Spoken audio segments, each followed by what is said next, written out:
All right, let's open the meeting. Town Council, welcome to the Town Council meeting for May 2nd, 2018 in the Library Community Room. We'll start the meeting by the Pledge of Allegiance in a moment of silence. I pledge allegiance to the flag of the United States of America and to the republic for which it stands, one nation, under God, indivisible, with liberty and justice for all. Take a moment of silence to reflect on our duties here and remember all our first responders and military personnel home and away.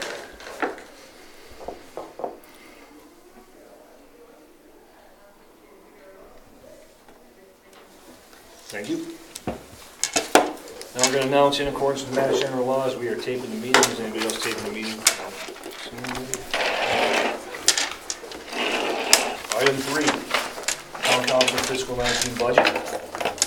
So we discussed prior that we're looking at, no one has any questions on the line item budget that we went over last meeting. So today we will be looking at just some of our general fund sources, our capital projects, and our supplemental budget request for 2019. And we will start with the Town Clerk, item 160 on the supplemental 2019 requests. So we had 17,304 additional part-time staff for the clerk's office. Let's talk about that particular expenditure. And as Denise noted, possibly the best way to address this may be peak times for licensing. I know I had spoken with Tom about this position, and there is some concern that not only peak time, but there's some additional responsibilities with licensing that have gotten added on. And when, well, Tom, you can comment on this, that when we did the separation to clerk of the council and clerk, and treasurer collector was separated out, they actually lost a halftime person, yeah. Halftime person. That person stayed with the collector treasurer side. So anybody have any comment on this? Let's talk about it. Tonight, before you comment, let me, what I'm going to recommend for next year, and I have not even, it'll be a surprise to Sarah, these election expenses are an every year expense. Right. And we have no choice. It's an I would like that to should be a line establish a budget just for elections so that that budget reflects, these aren't supplementals, these are necessary. Yes. So, And actually, yeah. Denise, just to touch on that, I know we had a discussion about it this morning. So the most we usually do is 3 elections in a year, usually. Well, Four. if you have a preliminary, local election, State, and then a state primary and a state election. So the most we do is 4, which the total was usually around 8,000, so that would be like 32,000 as a line item. Exactly. If we don't end up doing 4 elections, the money that's left could be used for certain other things that come up in the clerk's office. One of the things that we discussed this morning was an issue that we kind of talked about over the course of time was advertising for bylaw postings, which that money could go there and anything left over could be returned to the general fund.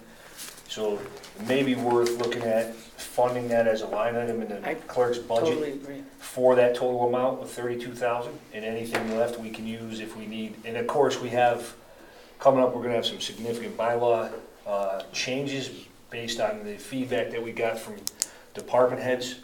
So that's going to be a pretty significant point for us to make some expenditures, which now we have to do a special funding out of the general fund every time we're going to post one of those, because we don't have a line item for that either. Or if we do, it's never enough because we don't know how much it's going to be to post each one.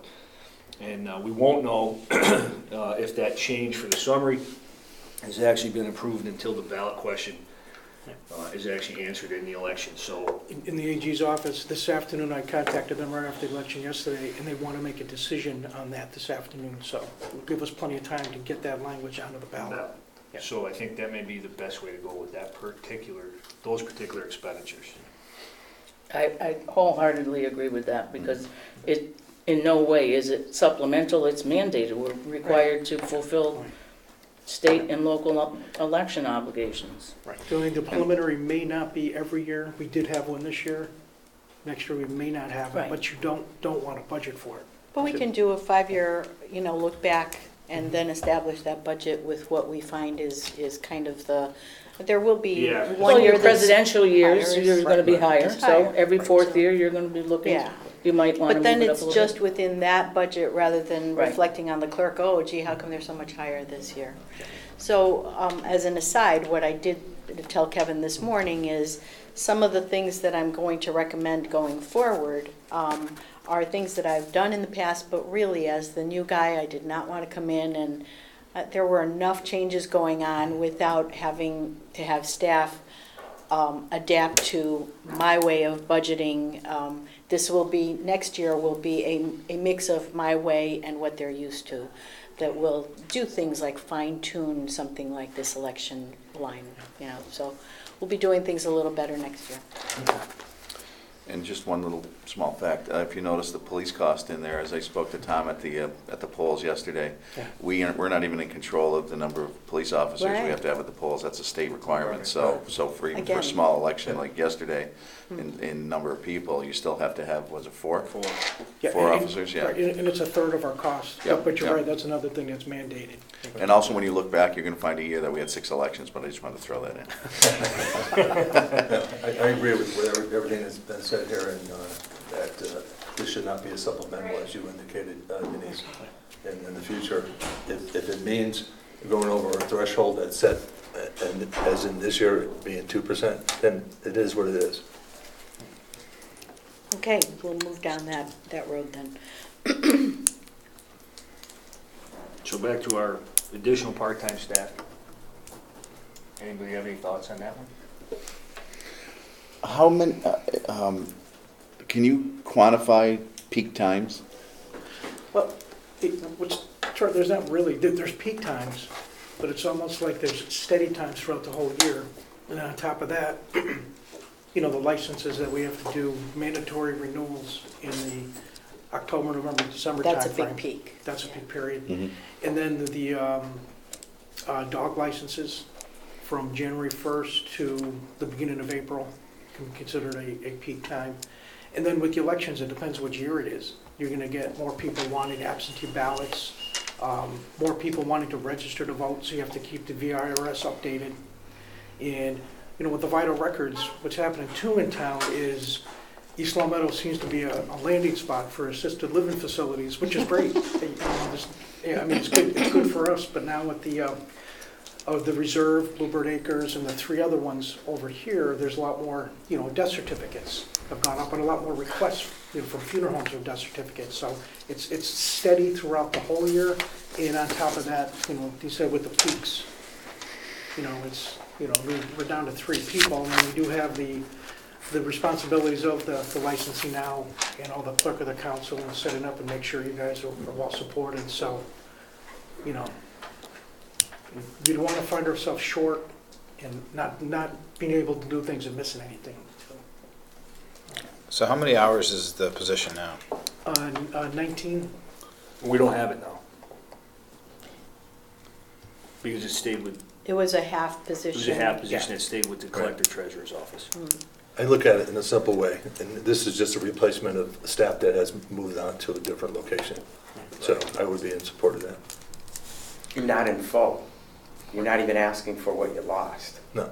So- You're just asking for part. Well, no, Right. what you Technically lost it was is. a half. Well, it We wasn't lost a part- half. He lost a half, so it would be replacing that Right. to a half. Okay. That's what we meant there, yeah.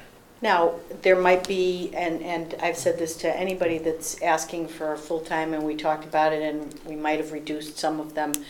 This might be something that this year we say, let's just replace what we have. Let's just go to, if it was a half-time, let's see how we handle that. And then it may come back next year, and we might be asking for a full-time if we still find that there's a gap. Yeah, good point. I'm good with the half-time employee. Yeah. Yes. Mhm. Yes. Do you even have room? Put Well, another that's body in there? Well, we gotta look at that too. shoehorn. Is there a weight requirement, weight maximum for a new employee? Can, I'm asking you a question, can that whole move be undone? Is it We'll figure it out. for another I know we day? looked at some issues in there, and there's some space issues that we're talking about addressing with some space that's available that's not being used, and identifying some areas where we can improve the space. All right. So, looking totally at the budget, I know the maintenance fee for the codification software, this particular supplemental item, 160, the maintenance fee for the codification software. The codification software can actually come off because we're looking at community compact grant for that, so that 2795 figure will come off of that total. Everything else is elections and the part-time worker. So- How, Not to interrupt, but what about the 9820? Is that what you're speaking of? No, the, above that. 2795. Oh, got it.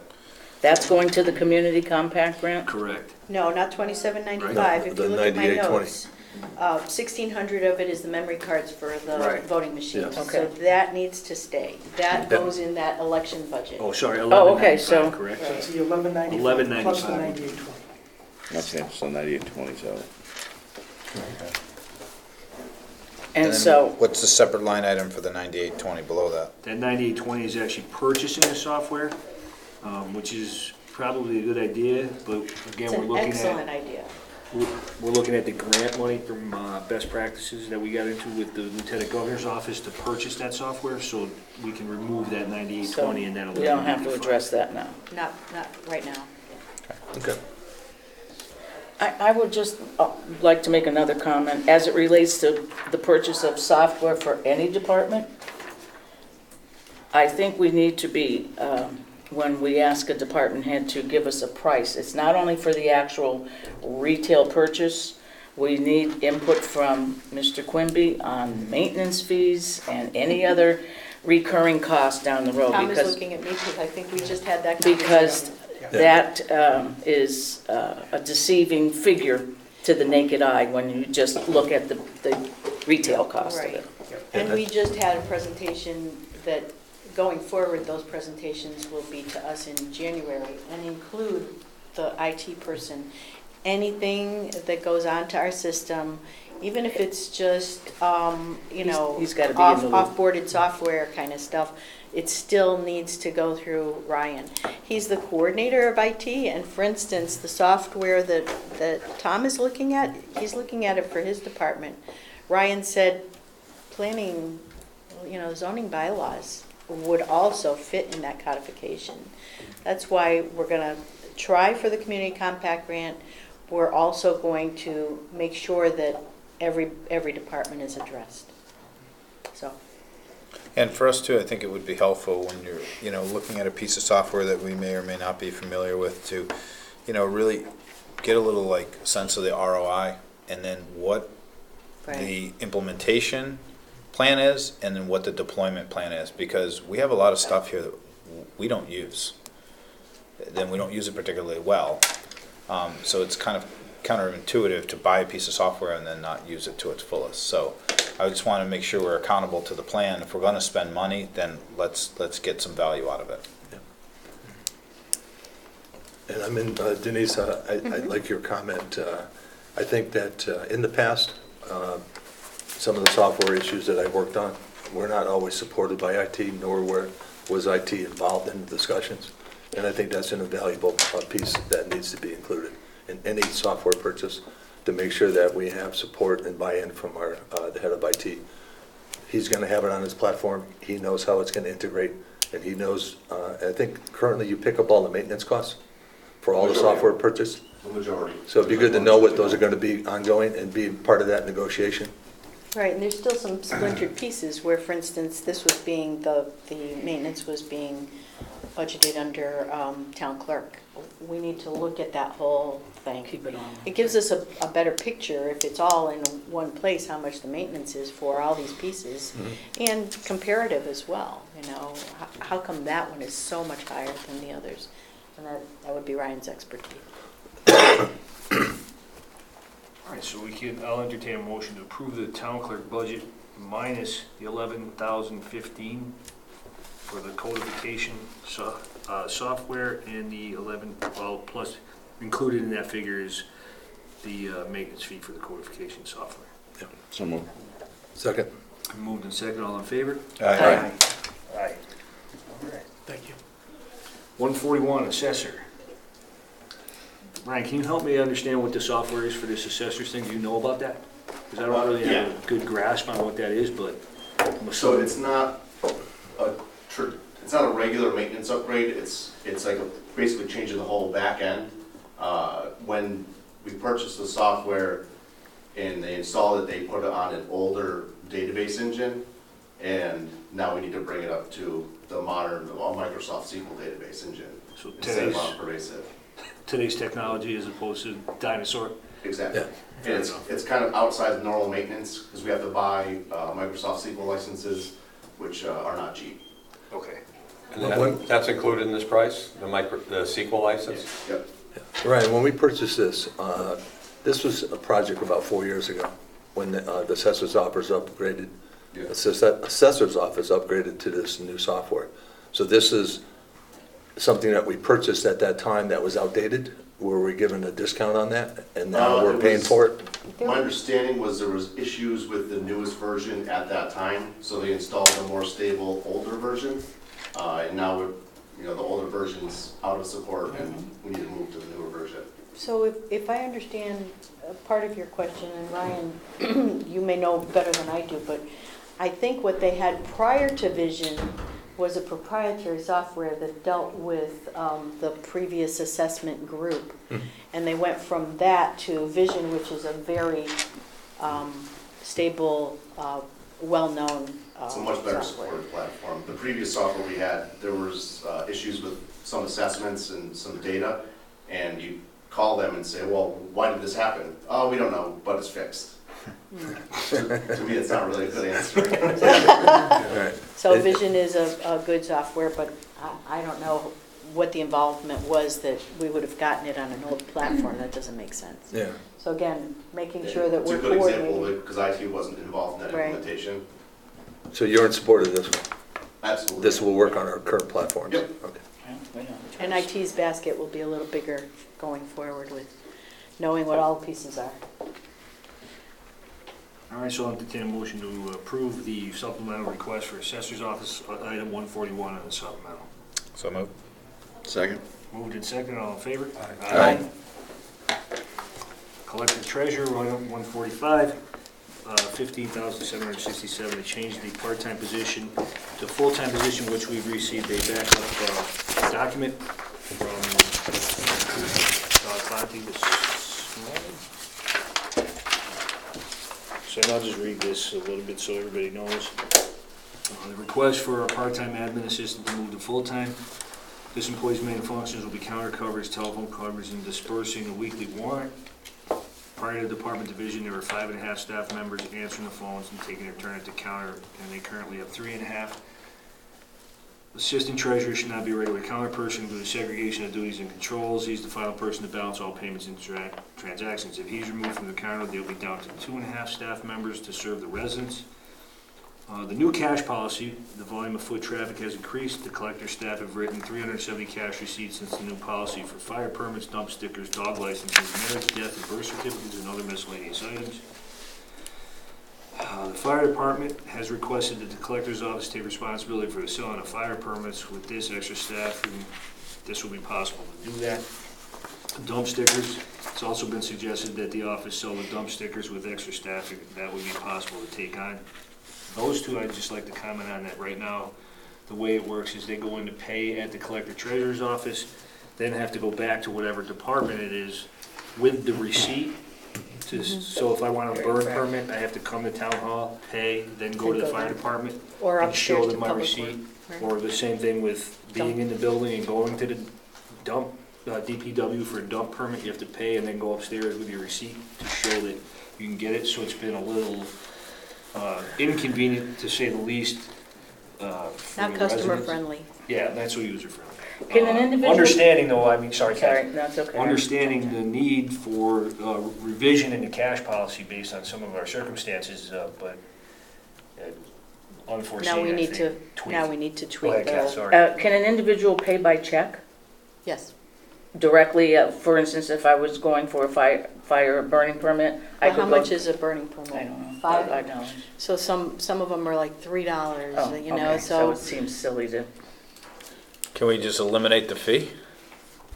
You're charging someone $5 and going to two different departments? Is it really, how much do we generate in I think this year the total was 350 permits, so $1,650. seems kind of crazy. Well, bringing it all into the collector's office will, One-stop Make it- shopping. yeah, it'll all be there. But then But why don't we looking do- at that, if we're expending money at a part-time rate of $15,767, we're not making that Maybe money it's back in better to permit drop the fees. fees. No, just, it's, Does that affect you because you don't know who's burning? We need Yeah. a law, they need to have a permit, and we also need to know the day that they're burning, but they also need to get permission that day, because some days burning's not allowed. Either it's too windy, too dry, or the relative humidity in the air movement creates a health issue with the smoke staying too low. So most of the days burning's not allowed, it's not the fire department that's saying it's not allowed, it's DEP. My concerns might be if it's strictly the clerk's office or the collector's office issuing the permits, weekends might irritate a few residents on the other side of the coin who don't have that ability to come down during the week to buy the permit with the clerk's office. So Paul, if we did the fees, if we eliminate fees, Then they just come to and they you. just come to you, how would that affect you? What is that $1,500, that goes to you? That goes to general fund.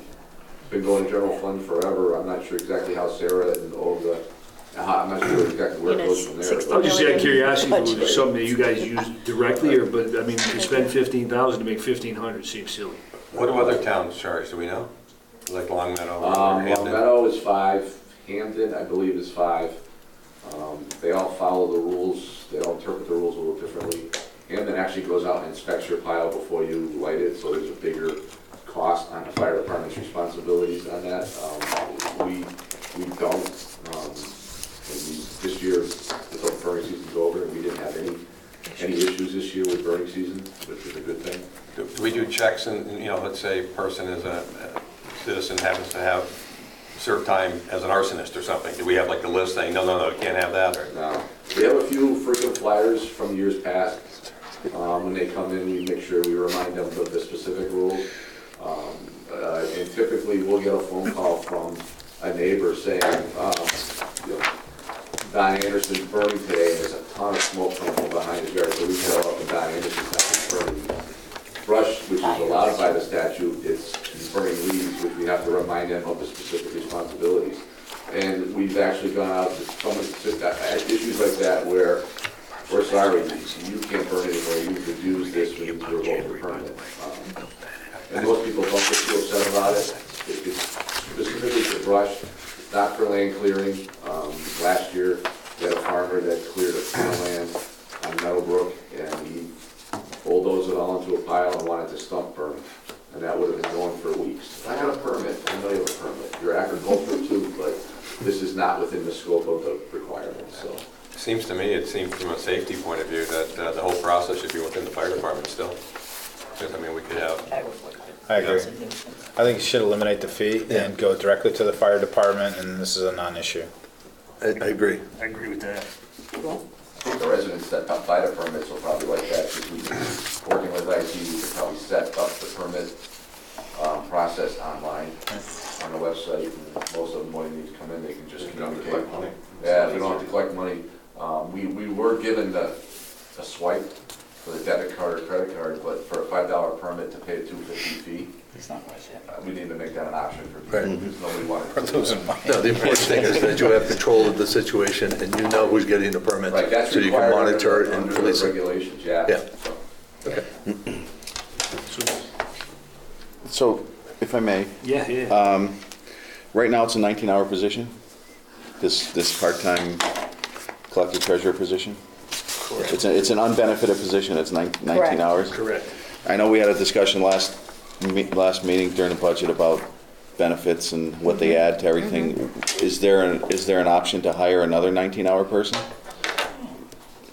Therefore, I can ask making that me sound question. cheap and avoiding benefits, but Yeah. while also avoiding benefits and, saving the town some money and still having the same time frame of coverage, it would seem. Well, in talking to Dawn about it, the nice thing about having the clerk position there was they were able to, not so much Jeannie, but Mary Wood, she was at the counter a lot. So losing just the clerk staffing being there has lessened the amount of people that they had at the counter. So I would think possibly I can talk to Dawn about that It's just a and see if thought. that's I have- practical and So, have an answer yeah, to you. Feel free to shoot me down. Back to the original point Yeah. of, we made a move, sounded good on paper, and now he's in a shoebox. Well, I don't even know how you're gonna put a third party I don't either. body into that location, and now we're adding an additional staff because we split that group up.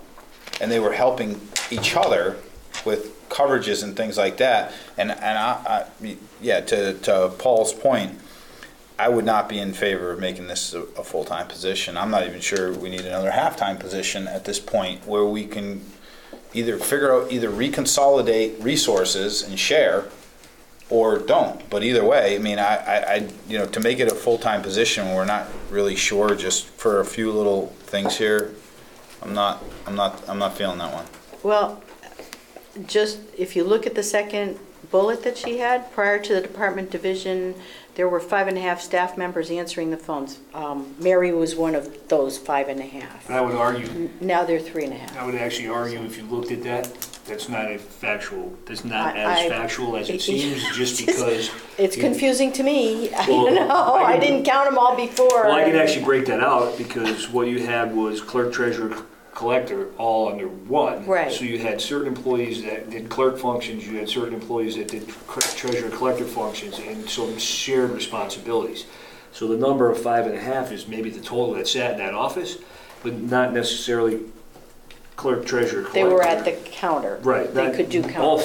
5.5 of those staff, I know Peter Benjamin, who's the assistant treasurer, he shouldn't be at the counter. Well, he was at the counter prior to this So I don't know. request anyway. Is he So counted as part of this 5.5? when you drop that number to 3.5, it's really 4.5. But they were, now there's So now we're saying procedures in place that had changed or whatever. So that's the mystery piece. to me, that's a sort of misleading, and I'm not saying, I mean, it's, if you No, count it's- simple numbers, yeah. it is, but if you look at actual responsibility and division of responsibility, it's not quite the 5.5 that it actually appears to be. And quite frankly, they ended up with a half-time employee that was only working realistically quarter time, because it was a half-time It was employee in the quarter- library, a half-time employee in the clerk, Yeah. treasurer, collector's office, who did quarter-time work for the clerk and quarter-time work for the treasurer, collector. So Yeah. really looking at that whole picture, It's a the complicated breakdown is math. pretty complicated, but it's not really, that's not really realistic numbers to me, that they've lost 2 staff members. Was any of this considered before it was proposed to flip-flop the 2 offices? No, Because but the that seems, flip-flop of the 2 offices ended up being based on the breakout from the charter to separate the 2 because. I understand that, but Charter. no, I'm not challenging the breakout. Oh, no, Kath, But what to- ended up happening was I think that the finance director's request was to have payroll and all the finance people in one area, trying to make it sort of Finance feasible, department. finance department all in one area, clerk and clerk of the council in one area. Being a smaller department at that point. So that's kind of how that played out, because they didn't. And both needed some counter, access for the customer service. And having the clerks in the same area as the finance people at that point, now that they're split responsibilities, was really not an appropriate way to split the housing of the 2 different departments. But can you have like what Joe was talking about, a shared employee? Like for instance, we know, the 4 times of the year when taxes are due. And so there's going to be obviously more people going to the town hall for that. Be able to borrow, if you will, from the clerk's office to serve on the counter merely to talk to people and to accept payments and so forth during this time. I think, Similar to what we did with Melissa, where she worked at the library, Yeah. and she worked in treasurer, Exactly. collector, Right. clerk. Could you do a split employee between the two departments? Yeah, The clerk, Yeah. the clerk, part-time work, that helps with In- both in departments treasury with collector. sickness coverage and that's things one like vacation full-time for coverage. both places. Yeah. Delegate the job. With no benefits. Right. If Or would the it's option worked in be the two past. part-timers I'd with rather no have benefits? part-times, no Yeah, I would- benefits. No, I think one person who has like I would the skill set redelegate for it. both, so they can cover during, any extended illness, vacation, and also peak times. If we hire two part-timers to do those things, just theoretically, we hire No one, benefits. you Yeah. gotta pay benefits. If you hire two part-time, you don't have benefit expenditure. Yeah, but we're also testing the concept of, is it necessary? right. Versus, a permanent- permanent full-time. employee that's now part of the union, that's, I'm not convinced it's a half-time position, to be honest with you, but if you guys are in favor of anything, I guess I would So support what a about the half-time. halftime position we just approved for the clerk's office? Have that also be the floater? But I think I we, wouldn't do that. but What now ends you're up gonna, ultimately happening there We is you do. end up paying benefits when you don't Yeah. have to. If you hired a part-time 19-hour yeah, person. you're making that a permanent person. This person. Yeah, Has, but if you give them half-time hours there and half-time hours another I place, think that he's makes them thinking of full-time eligible quarter time. benefits. No, just basically work within their halftime hours. Right, just Well, split their quarter-time and quarter-time. responsibilities. Only as needed. As Their needed. primary as job times. is town Yeah, clerk's as needed. office, and as it gets busy on the others during when the 4 times a year where tax bills are due, or if we're doing preliminary voting or something, they can move over here, because I don't believe the clerk's office is going to be as busy as they used to be, because they'll be coming during May 1st, August 1st, November 1st, and February 1st. That's going to be peak time during the collector's office, and then that person can cover on the desk. If I can, I'd like to interject. I'd like to step back and go right back to the beginning where the finance department was joined together. What about the 2.5 people that are in the finance department already? Why can't they take on additional responsibilities and step up in these peak times? Which 2.5 are you talking? Well, you have Olga, you have Terry, and you have Melissa, the other Melissa. But that's, They can't handle money if they're the ones that are accounting for the money. It's a payroll, one is a payroll specialist, she is the whole time payroll. It's a lot of payroll. And Olga is the assistant accountant. She does not handle money, nor should she. But they're all bonded. Well, being bonded doesn't mean that you put them in a precarious No, situation but they're all bonded to handle money. So Sarah made, it's a good point, Tom. So Sarah made a comment last week that is a requirement that's a legal requirement, that they are not legally, is that accurate? I mean, so can, the question is, well, I don't How know. will we it- pass our audits if that's not legal? I don't know. That's That's what what I'm It asking, would- is that accurate? I know that I have been in a situation where I was not doing what we are now doing in my previous position, and the auditor said, you need to change it. So I believe it is best practices for accounting and taking in money, and I see. Well, I know, so it's an auditor's Segregation. recommendation versus a legal requirement. I guess that's what I'm asking. I don't know that it's a legal requirement. I don't know well, that. technically, an auditor's recommendation is probably following along, like generally accepted accounting principles or some sort of Right. legal definition, so But the question they're is, not has doing, it- they're not doing it out of the kindness of their heart, or just that's My only something that they question to that want. is, has it been noted in our auditor's report? That I don't Yes. know. Oh, it hasn't? Yes, Okay. it has. Okay. I know that for a fact. And we're trying to, So find some common middle ground here, but I'm still struggling with, back to Kevin's assessment of the actual number of staff that are capable of doing something. We'll exclude the people and assume that there are certain people that cannot and should not. Fine, so be it. I mean, can we get through the year without a half-time person? So what you have now is a half-time person. what she's asking for is to make that position full-time, if I remember correctly. Yes. But it's absolutely necessary, I guess is the so- question. I can, So can we keep it status quo for a year, I'm- assess it again? I have already gone down that path, and if that's what y'all agree to, I don't know, we'll I'm live just with that. speaking for myself. I'm I not agree with speaking you, for Joe. I don't, Yeah. I don't Agree. think it's monetarily gonna be a dangerous thing where they're gonna be losing tax, tax payments or anything. I don't think that's. How old is the move? About 4 months, 3 months? 4 months. Okay, so I would be in favor of sitting on this and seeing how it plays out. Yep. And as we all know, when there's peak times or someone's out ill or there's heavy vacation usage in the summer, then you get into a sharing out of need, and we'll just Address it. address it for next year. But that was my recommendation for both that one and the town clerk, because they also have just moved there. And they don't have space for the person. If we're gonna do it for one, we should probably do it for both. I disagree. I think there's I two would different disagree scenarios with here. And I I'm look- sorry? There's two different scenarios here, so I would disagree with that statement. I think the clerk lost a half a person. And according to what occurred, there was a joining of a department for, I don't know what reason, but now that they're all together, they should be able to utilize the current staff in some way to make this work. So would go with Kathy in that, let's let it ride out and see how it works. And if it doesn't work out, then we look at it. Okay. So I'll entertain a motion at this point to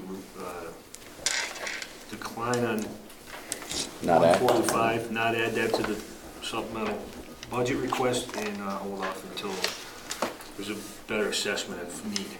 So moved. Second? Moved and second, all in favor? Aye. 155 IT. You have updated information on those requests, and Ryan is here. Good, buddy. Thanks for coming. So, I know in looking at Ryan's actual sort of flow chart, the GIS coordinator, that is a newly added, right, Ryan, position? A transfer. A transfer from. From Public Works. But it's new for you to be responsible for GIS Correct. this year. Yes. That used to be Public Works responsibility. Looking at some of the discussions that we've actually had thus far, there's some software purchases that are gonna be coming up. One is the one that we did for assessors. One will potentially be codification, which I think you're gonna be involved in at some support level, if I'm not mistaken. You had done a system analyst position request, so over the course of the last 15 years, despite responsibilities have increased 5 times, you have not added a position to IT. Nothing. The only position that was added to IT since I started in 2000 was the network administrative position. Okay, and then the GIS guy, but that was Transferred. sort of transferred over its responsibility. And so that's just transferring a pot of money from one spot to the next. The addition of the position will help distribute mid-level support tasks transferred from 3 other positions, our application analyst, system administrator, and IT director. They'll be able to do documentation, policy development, and focus on operational guidelines and procedures. The workload is reactive and not proactive. I tend to believe that's actually almost everywhere, but The accounting functions is there. the nature of the business. When it's filled, the position in application analyst will be responsible for conducting technology professional development, primarily, focused for non-school departments. The system analyst position will balance the tiers of the technology department's agile workforce, and each level will have 2 positions that are, for the most part, cross-trained operationally. The security training program, which is one of the recommendations from Ryan, is required by law, basically. It's an active program that is to continue, but was cut to meet budget guidelines, which I don't know that we want IT security cut in today's day and age, would probably not be beneficial for any of us. It's required for all new hires and preferably done on a yearly basis, and the cost of a security breach is more than $150 per record, and we have thousands of records. This will help and has helped employees prevent identity theft, And then the cloud backup subscription, this creates a third offsite backup of our data. Current backups are on the network, one copy in town hall, one at a remote secure site, and it's not eligible for community compact due to East Long Meadow applying and receiving best practice grants previously. So, looking overall, I think we take a serious look at some of those things. I know expenditures, just out of curiosity, expenditures up to date. I know you have a couple line items that have money in them still. We should, not anything substantial. You know, our budget kind of doesn't really follow like a regular traditional monthly Right, I get it. cycle. Because we'll end up, you know, a lot of our maintenance contracts term, we pay them in July, so that's, you know. So if it sits now, you're not gonna have a giant rush or whatever. So, Ryan, I got a quick question. Sure. So looking forward, you know, I've heard about the school departments wanting to go to like a one-on-one with, you know, computers, and so that's a project we're going to be faced with at some point to remain competitive in the school system, and Kathy and I were talking about that. So would it even be possible to support that with your current staff? With the current staff, it'd be tough. You know, right now we have about 1,500 Chromebooks, and we're gonna be adding, you know, don't go in this, hope you guys will get the full presentation, but I think we're gonna get about 2,150 for Chromebooks. Then there's Windows computers, Macs, and a lot more other devices. We could probably do it, you know, the beauty with Chromebooks is they are easy to manage. If it were 2,100 Windows or Macs, I need 5 people. Right. But with our current staff, we could probably get through with it, but this request definitely would not go away. Okay, thank you. So Ryan, we talked a little yesterday about the community compact. Did you do some additional research and you saw that we can't change our best practices and ask for new ones? It says you can't apply for, on their website, it said you can't apply for FY18 best practice grants if you apply for FY17. So we did the FY17 best practice grants for inventory, I believe through accounting, and then the HR Right. through HR. So we're going into FY19. So- It's not updated on their website. Yeah, I was there this morning. Not a user-friendly Yeah, site. they're moving to a new website, so some stuff's on the old site, some's on the new. Very difficult. But that seemed to be something that we might be able to get through Community Compact, but I need to do some checking. I can call somebody, but I couldn't even find phone numbers for. No, I found an email address. So I couldn't get that answer. We just talked about that yesterday, that there's a possibility of Community Compact for FY19, but we need to know that we can add to the best practices that we're trying to fulfill. And I think that's a possibility from the amount of reading I did. We could actually look at conditional approval if that's something people are interested in. Then if we have the compact money available, we can use whatever funding they give us to defray the cost of those expenditures. So if they don't get any money? Then we fund it. If they do, then we fund whatever we didn't get. So assuming that, you know, this person potentially, and this would be the actual salary? No, that's not This Community is- Compact. The other two items. Oh, no. 12,000. Sorry, I'm still on the head. Employee. I'm still on the head. No, not So this is the personnel. actual Yeah. proposed salary, Yeah, for the grade. the max that the position's base currently. salary? I, And then what is the all-in number, assuming this person elects benefits? Do we know what the total compensation is? I don't have that. What we usually do is we project a family plan for the health insurance, which is about $25,000. I think total package is usually about a third increase to the salary line. I can get that number that we would plug in. 77,434 is what we look at if we went to 25,000. and just as an aside to that, or a segue to positions in general, departments need to be coming forward with the anticipated line item or the line that the salary falls on. Whole picture. And the whole picture, because that's we've talked about that in the school department for years, that it was really, that's a They're just misrepresentation. picturing, here's the Right. salary that I get, but not all the other pieces. I have a question for Ryan. Right now, besides you and Mr. Woodward, there's 2 others?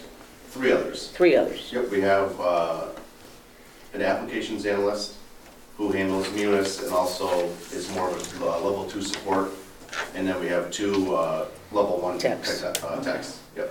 So I'm looking at your rationale here, and it says you haven't added a position in about 15 years. But I recall when I was in the school department that we did have an individual who worked for the department, and then she ultimately left Yep. to take another position in another neighboring district. When we merged with the school department in 2009, we also took over the 2 staff from there. So with the Okay. responsibility came the staff. Okay, So it's not really an addition since it's more of a consolidation. okay. So they were existing employees? Correct. Yeah.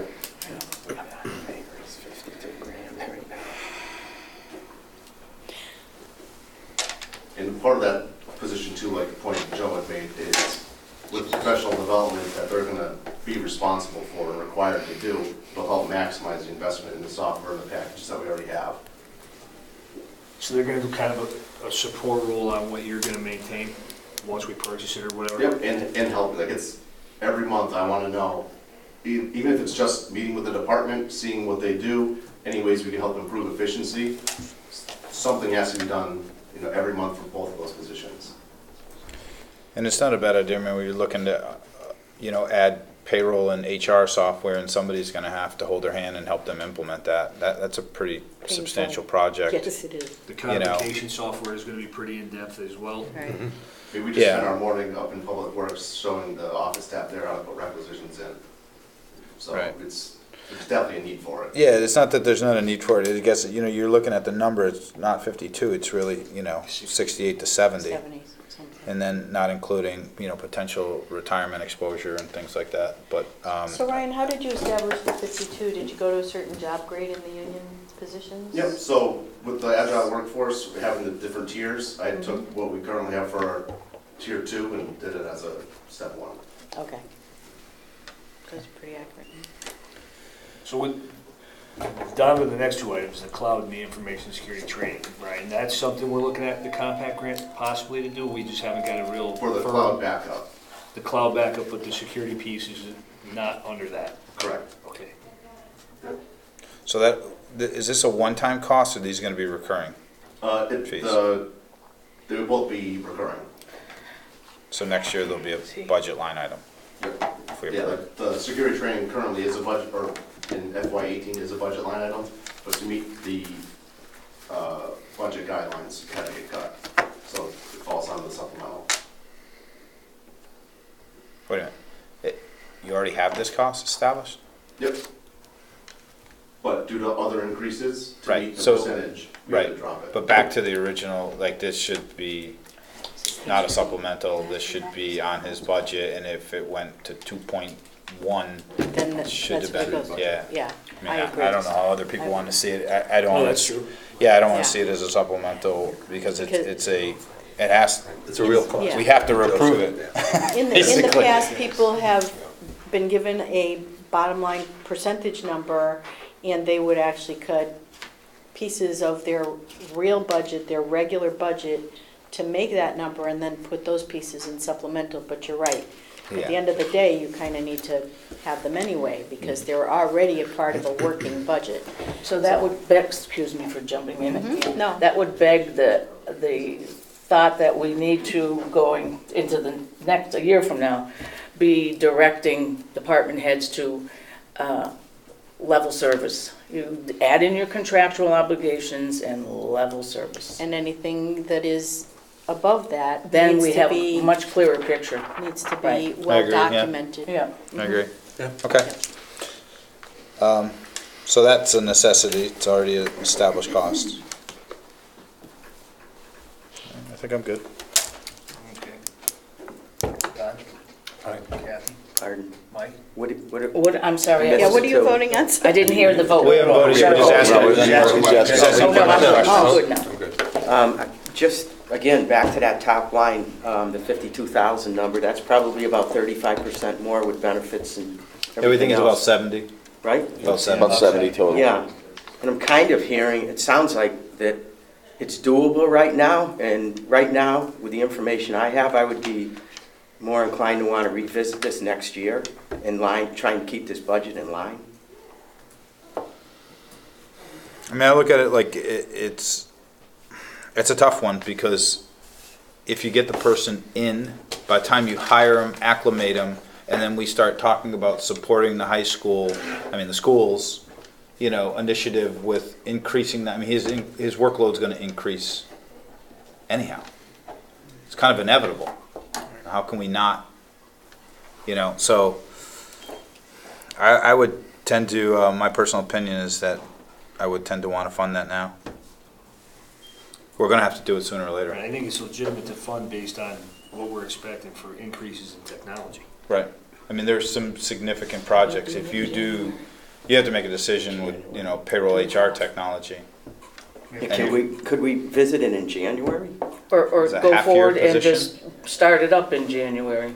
That'll give them enough still running time to acclimate before any of those other proposals come online, because we're not sure about the codification software yet, when that's going to be available. We haven't addressed the accounting software. So yes, we're probably going to be doing all of that, but if it's not going to be in July and August. You know, why would we try to put this into 2019? And I totally agree with that, and I would say that's a fair compromise. But so what are you proposing with payroll and HR software? Is that something that you're going to try and move forward? Is it just payroll this year? Is it We'll do, after what you all have said, I thought that we would do an RFP that would do payroll absolutely, and do, in addition, if they can do it like an alternative that would include HR as well. Okay. And the reason why I'm asking that is I think that Ryan's going to have to take a significant role. There's so much self-service technology. Somebody has to teach people how to use it. Otherwise, it's going to be a giant paperweight and not get utilized correctly. So if you're going to, by the time you're done RFPing and making a decision and implementing and all of that. starting implementation, Yeah, you're, it'll be the half year. yeah, right. And Does that help? that RFP, once the product is eventually purchased, will that be able to replace what we use Munis for? It would be Like a supplement. like an access layer, so Yeah. Munis will be the core. We will depreciate our Munis self-service module that we have. Unfortunately, it's, I think it's like $3,000 a year in maintenance, which would then fall off our Munis contract. And this would be basically an access layer for employees. So we would get rid of our Munis self-service, which is currently our portal where they can go in and elect benefits. We would move to this new platform. But this platform would have to be chosen and have the modules to be able to replace it. And And then it work would in be conjunction with managed it. by Yeah, IT. you'd still need Munis, obviously. Yes, that's But the financial. they wouldn't be redundant, because No. what that's not Munis's core competency. They're not great at it. They're not actually even, I wouldn't even consider them, well, whatever. They're a good my opinion to financial myself. management software. Great financial package, that's what they're known for. It does everything good. Right. Yeah. Munis pitch all the time. Right. So I would be in favor, Ryan, if you can deal with that, to maybe have that position start after the first of the year. I think would be a fair Wherever the halfway compromise. point is, yeah. And then we'll be able to scale up in preparation for the additional workload with systems coming online, with the initiatives, with the school departments and things like that. I think that makes tons of sense. So we put in Half. 27,000? It's like 26 and something. Cut in half, just, because benefits would get cut in half Do we too. need a specific proposal? 26,217. Yep. Okay, you gotta figure out the day you can have that person start. Happy New Year. So I entertain a motion to approve Supplemental budget 155, with the changes of 52,434 to 26,217, and the 6,000 for information security training.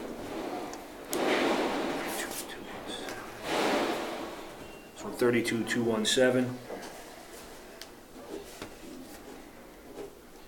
I thought that was going into community compact. No, Cloud-based. cloud-based. Oh, just the cloud, okay. Cloud-based. So the total supplemental 32,217. Move. Second. Moved and seconded, all in favor? Aye. 210, police. First item is a proposal for a half-year lieutenant position, which is an addition to the management position to the police department. This is some parity with what we have in other departments. Okay, can I ask a quick, Yes. because I think the second part of what he's asking for is going to influence how I feel about this position. So would anybody mind if we kind of take the second page first? No, I don't. Certainly. Because this seems like, based on what Chief, told us, that this was a necessity moving forward, that we're going to have the community dispatch, so our people aren't going to physically be sitting out there. You don't want a dark, Correct. station. So this seems to be the more essential to me. If we So have. let me explain the whole picture, and if we go to the combined dispatch, which we are headed in that direction very definitely, the concern of the dark station is one that I personally have had issue with since we've started this combined dispatch. What this proposal would do is man 24/7, that there would be somebody there. Somebody that is already there, she is the records clerk, would be up front in the daytime during her 8 to 4 hours. So that takes away the need for totally new positions for that. The evening and nighttime hours and early morning are the ones that are sort of, we're not sure exactly what the need is. So this would be the high end of the investment. It's likely that at the end of a couple of years, but we don't have any statistics on it, that we find that between certain hours, we really don't have anybody coming into the station. If that is the case, by then we would be looking at an alternative to possibly have a video camera that they would be fed right into the Hampden, if we're headed down the same direction, into the Hampden police station. They would be speaking to somebody, the dispatch, right in Hampden. There would be a safe door kind of thing that they could go into, that, if they're being chased by somebody, they wouldn't, there wouldn't be a safety issue. So that's the longer term plan, but in order to get the combined dispatch going now, this is what we'd need to just man the station. Part of this is mandated too under the new Mass General Law, right, in the future? The 2 dispatchers? Yes, well, the part of the reason to go to the combined dispatch is because coming in the future, they want 2 dispatchers for a lot of very common sense reasons why you'd need 2 dispatchers in a station. So that's what the combined dispatch will bring to the table, is that we will already be there without having to get the state, hit us with a stick on it. And Mike, I've had a conversation with Mike about this, and it makes sense, because if we don't go to the regional dispatch, then we're eventually going to have 2 people Right. on dispatch at our facility. So when you look at the kind of that versus this, the question is, how do you budget for something that, so are you really going to go hire 2 full-time receptionists, 3 part-time receptionists right away? Yeah, it's a 24/7 operation. Well, no, I know so, that, but you were yeah. saying you could scale up. This would be the high end of it. So I'm saying, This is is the it high all end for now, and necessary? then, yes. The initial is when we need to invest more, and then we might be able to pull back. Right. Right, these numbers represent 24/7, Right. no black station. Right. And then that could be modified as time goes on. So this, as she said, worst case scenario. If there are better alternatives down the road that we say, rather than have a receptionist there at 2 in the morning and they're not doing a single thing, maybe a certain gap of hours, we can just have it that they would remote into another station. Yeah, I would take it into consideration too, that a receptionist is not a police officer. Correct. So you're not going to have that same level of security.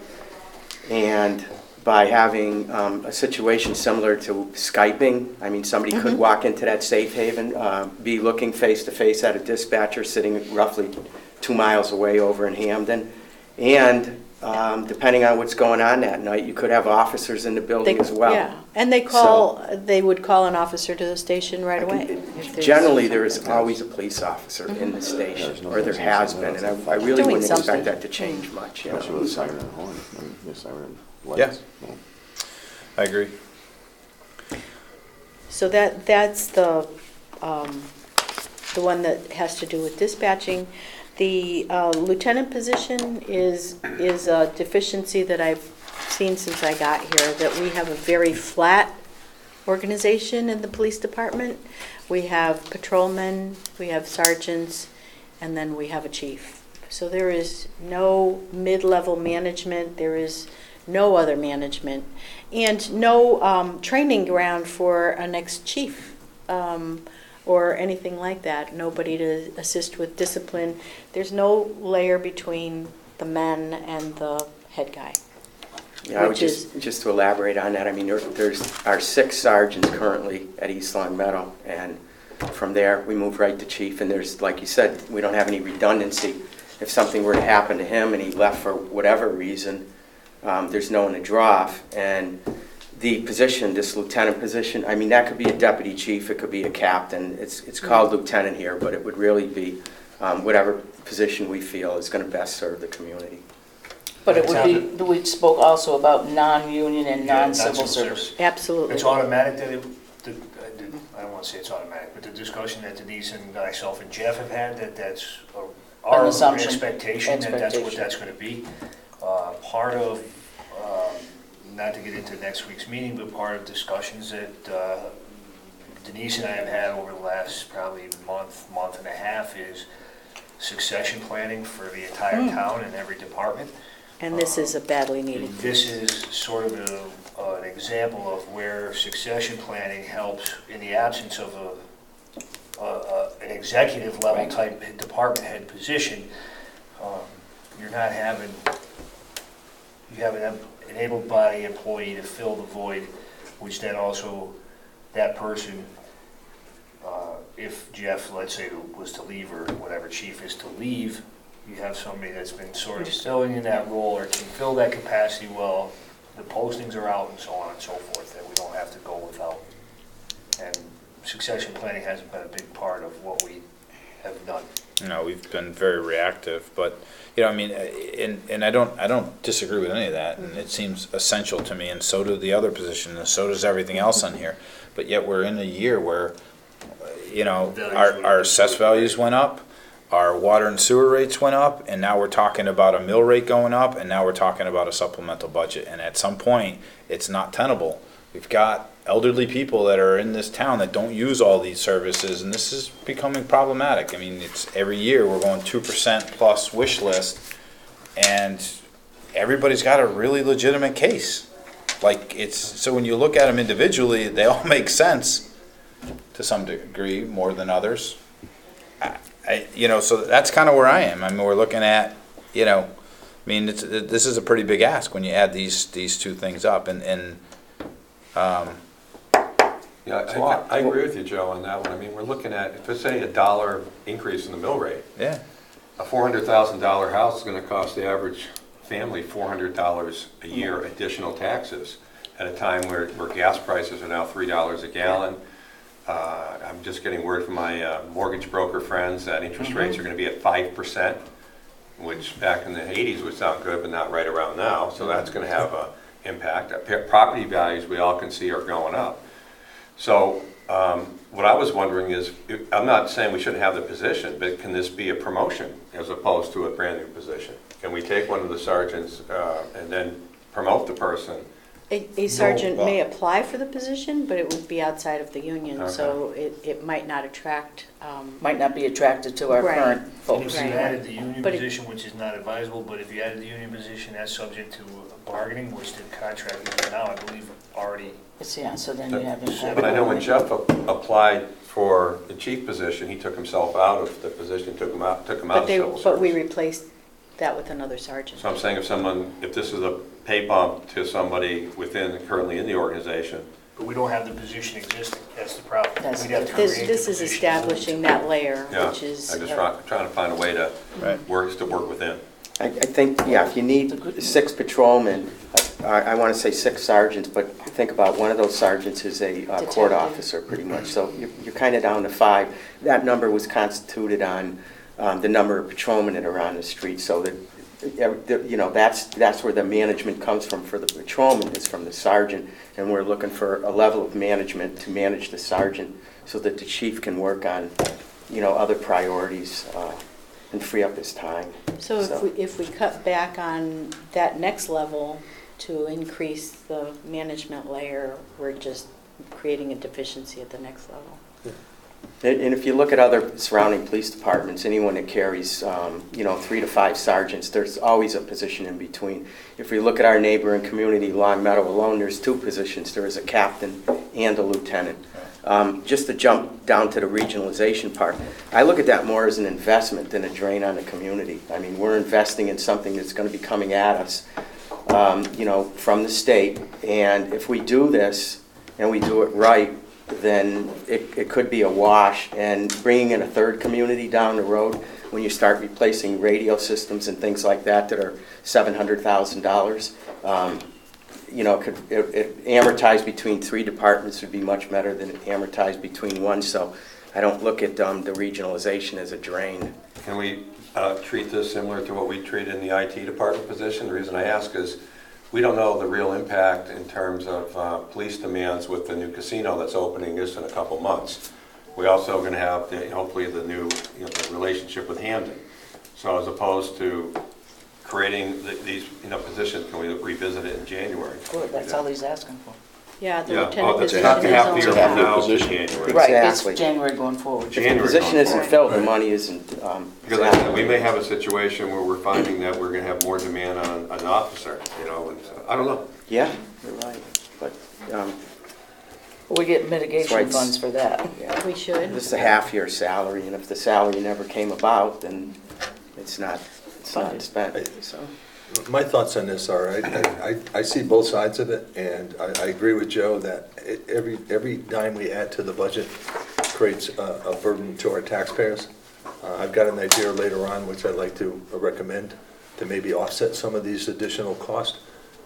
As a 12-year member of the Western Mass Chiefs of Police Association, I've had the opportunity to work with many departments in Massachusetts, and to echo Mike's comments and Kevin's, they all have executive positions, that all of them, not barring one. So this is a position that's been long overdue It's a deficiency. and necessary, but it is a high cost. But again, if we can move forward with some changes to maybe the revolving funds and at the end of our discussion, then maybe there's a way to fund some of these.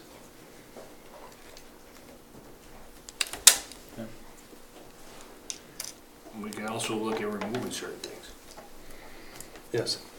right? Yep. Everything on there doesn't have to necessarily be approved. Like the chair Correct. for $1,000? It's a desk and chair, one or the other. Oh, this is dispatch expense. So Okay, 3 stands. part-time receptionists, you should be getting about a salary of $10,000 a year.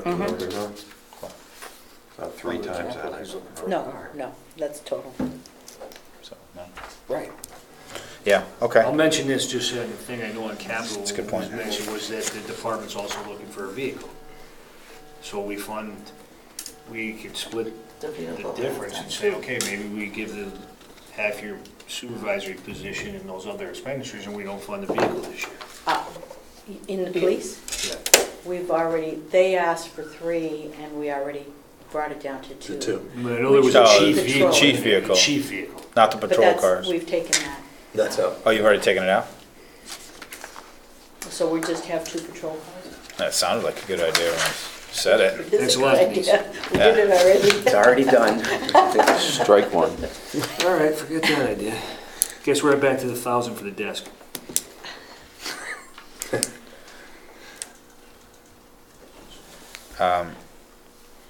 And there's no way to get, I mean, I understand the need for, it's 24/7. And so the way that they calculated the coverage, they need all 5 positions. And it's really doing it at a low end. It's truly a receptionist. They'll be doing other stuff, but maybe like filing or, nothing. So it's very low pay. It's the entry level pay. It's not just the pay, it's back to the benefits. And Yeah. I think That's about why we went 70, to 3 80,000. part-time, two 2 full-time, 3 part-time. 2 full-time people on benefits. And what union would they fall under? TEU. You got $80,000 salary for 24-hour coverage times 52 weeks a year, so it's not dollar-wise. No, it's nowhere. it's not, I know. All right, I'm good. All right, so I entertain a motion to approve the 210, item 210, the police supplemental budget. So moved. Second? Moved in second, all in favor? Aye. Aye. 220 fire. 15,497 is the increase in the 19-hour administrative position and 30 hours in change in pay grade. This is a staffing services increase with the ambulance service. I know we had discussed this sort of generally at the last meeting, and at some point, this position becomes benefit eligible, that there will be possibility, Paul, that this will be defrayed at some point by the payments from the ambulance, correct? Correct. So this is sort of initial expenditure, and we'll look at, it actually ends up saving us money down the road, really, right? This, Ultimately, the revenues from the ambulance will hopefully go into some type of revolving account. That's for Denise, Sarah, and I to Figure out. arrange and Once we get- exactly yeah. determine how that's going to work, but yeah, that hasn't been outlined yet. Chief, So- do Oh, go ahead. do you, down the road, when we're in full swing, based on similar models in other towns, how much, I'm trying to frame this in a succinct way, the revenue we might see by running our own service and doing our billing, would that, down the road, offset the cost of this increase here, do you think, or are we? Ultimately, the goal, and if mirroring similar communities, Long Meadow is 25% of their entire fire budget, which covers their admin that handles this work, plus firefighter positions. They put money into a capital account that helps fund these payments. So I think the number for them is $550,000 into their operating, plus the amount that they put in for their capital annually.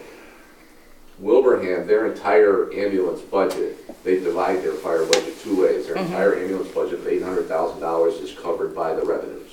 Okay, so that would be a yes. Yes. So again, this is. So this is a that front load high level- investment on what we know would Right. probably be only less than a fiscal year That away to should start come down. seeing some net So, value to yeah, it. there's I definitely going see. to be some income coming in. Yeah. I think with the letter I wrote, my intro letter for my budget that Denise has, I think the number was 150,000 coming back towards the town. Okay, so that's a yes. Also, the increased hours is about clerical too, isn't it? I mean, organization of bills pertaining to the ambulance, Correct. Right. compiling that information, and then those actual then bills giving it out to- will be outsourced to another entity that will. Correct. Right. The software that actually Ryan and I have been working on a lot the past couple of weeks, the software that we purchased has interfaces with the billing company. So once we select the billing company, in a couple of weeks we have the bid opening for that. Once that's selected, that link interface gets connected. That part is pretty seamless. It's the back end of that after the collections are made, or actually the collections aren't made, and it's reconciling the differences between, hey, we've done this much and you're only billing this much. We need to, so everybody needs to be on the same page. So Yeah, so it sounds essential to me if we're gonna put the ambulance put it working Yeah, for us, keep then it going then efficiently. we need to reconcile the paperwork that goes along with it. So- Just the additional staff requires more work of this admin person to do payroll and Right. support Mhm. double the staff. My one, Going from 9 career to 21 career, we're adding 12 people, so it's a big, it's additional workload. right, my comment here would be, I'm all for supporting the chief in regards to the ambulance service that's going to come online with the town. I think that's going to be an invaluable service that we're going to be offering. My concern is, we're talking apples and oranges.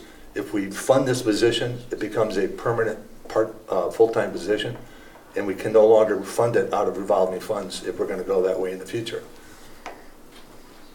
So, once we start it, we can't stop it unless we remove a person from that fold and put them into the revolving fund, which is only allowable part-time.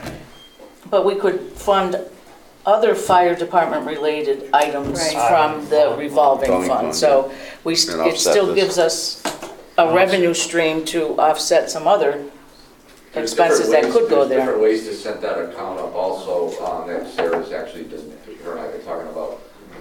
Necessarily, it might not be called a revolving account. The funds can go into accounts specifically assigned for the fire department, and there's special requirements with that we're looking into.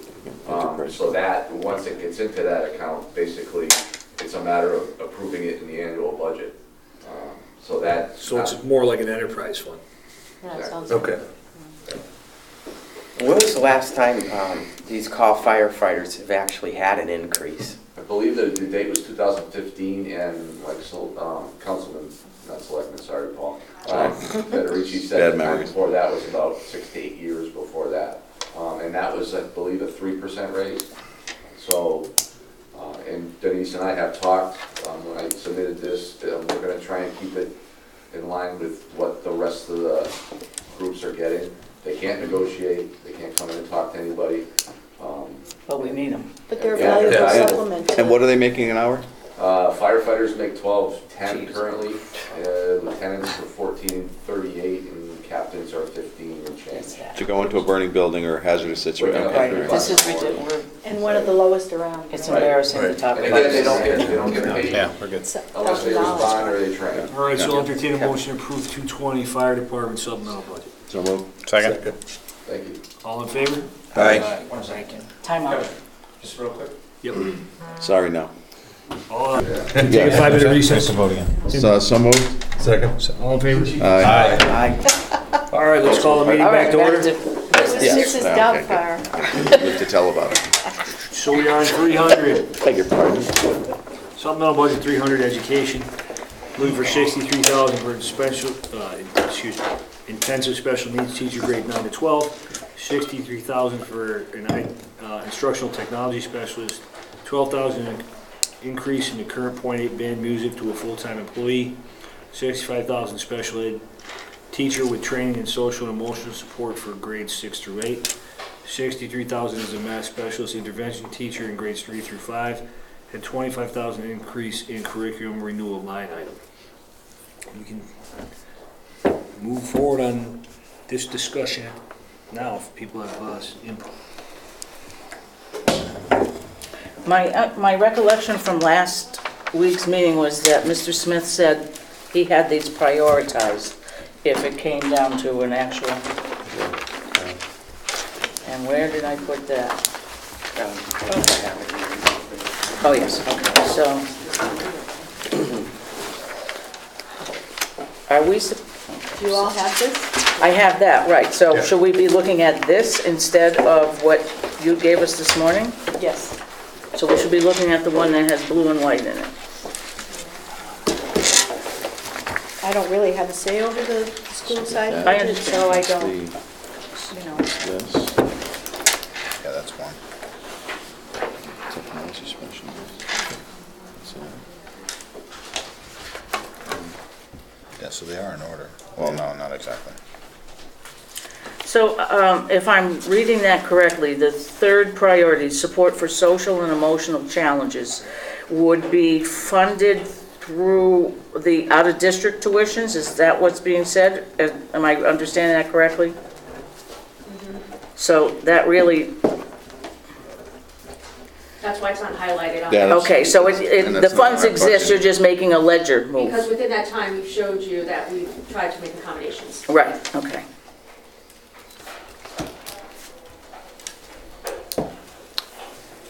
That's right. No. That's for which one, Kathy? Number 3, Social- yeah, they're just Yeah, moving that's not money. our budget anyway. So it's No, not in- it's not really in there, supplemental. right.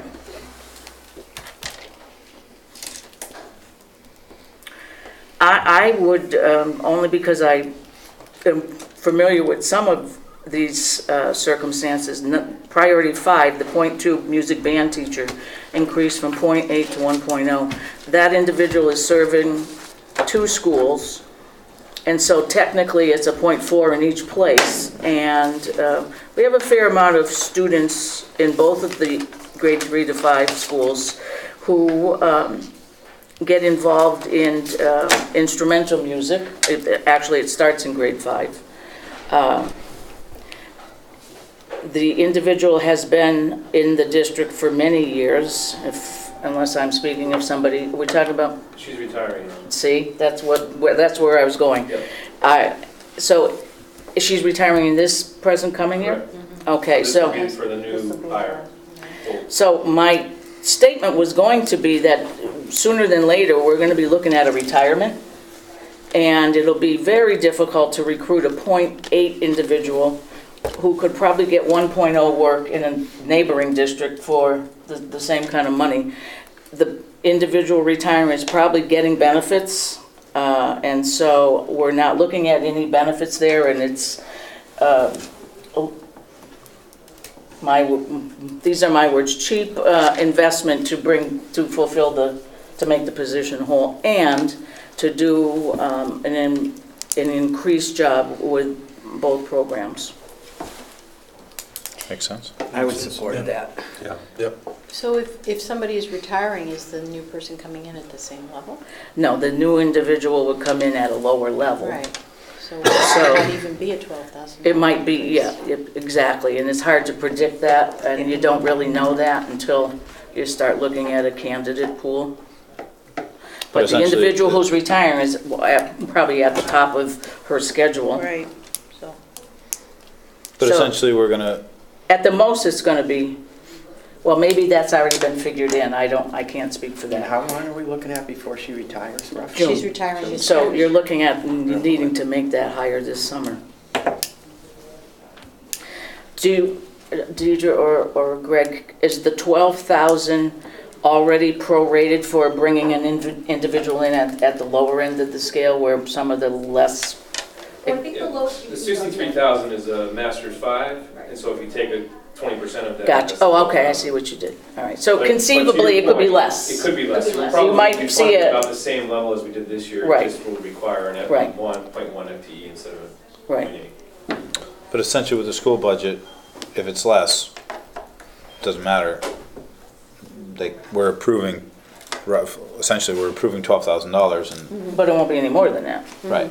Yeah. right. If it is, then they'll have to move it around and do what they do, but it probably shouldn't be. But it's a little different because it's a school budget, so they're gonna use it how they use it, right? Yep. It doesn't matter. No, I look at it as oh, I see. I would Because look at it essentially, they as could just fund- give us a gross number and yeah, we either yeah. approve it or we Okay. don't.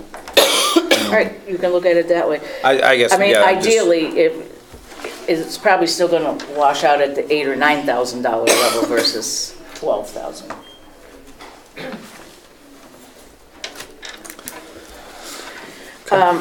I want to make a statement about number 6, increase in curriculum renewal line item.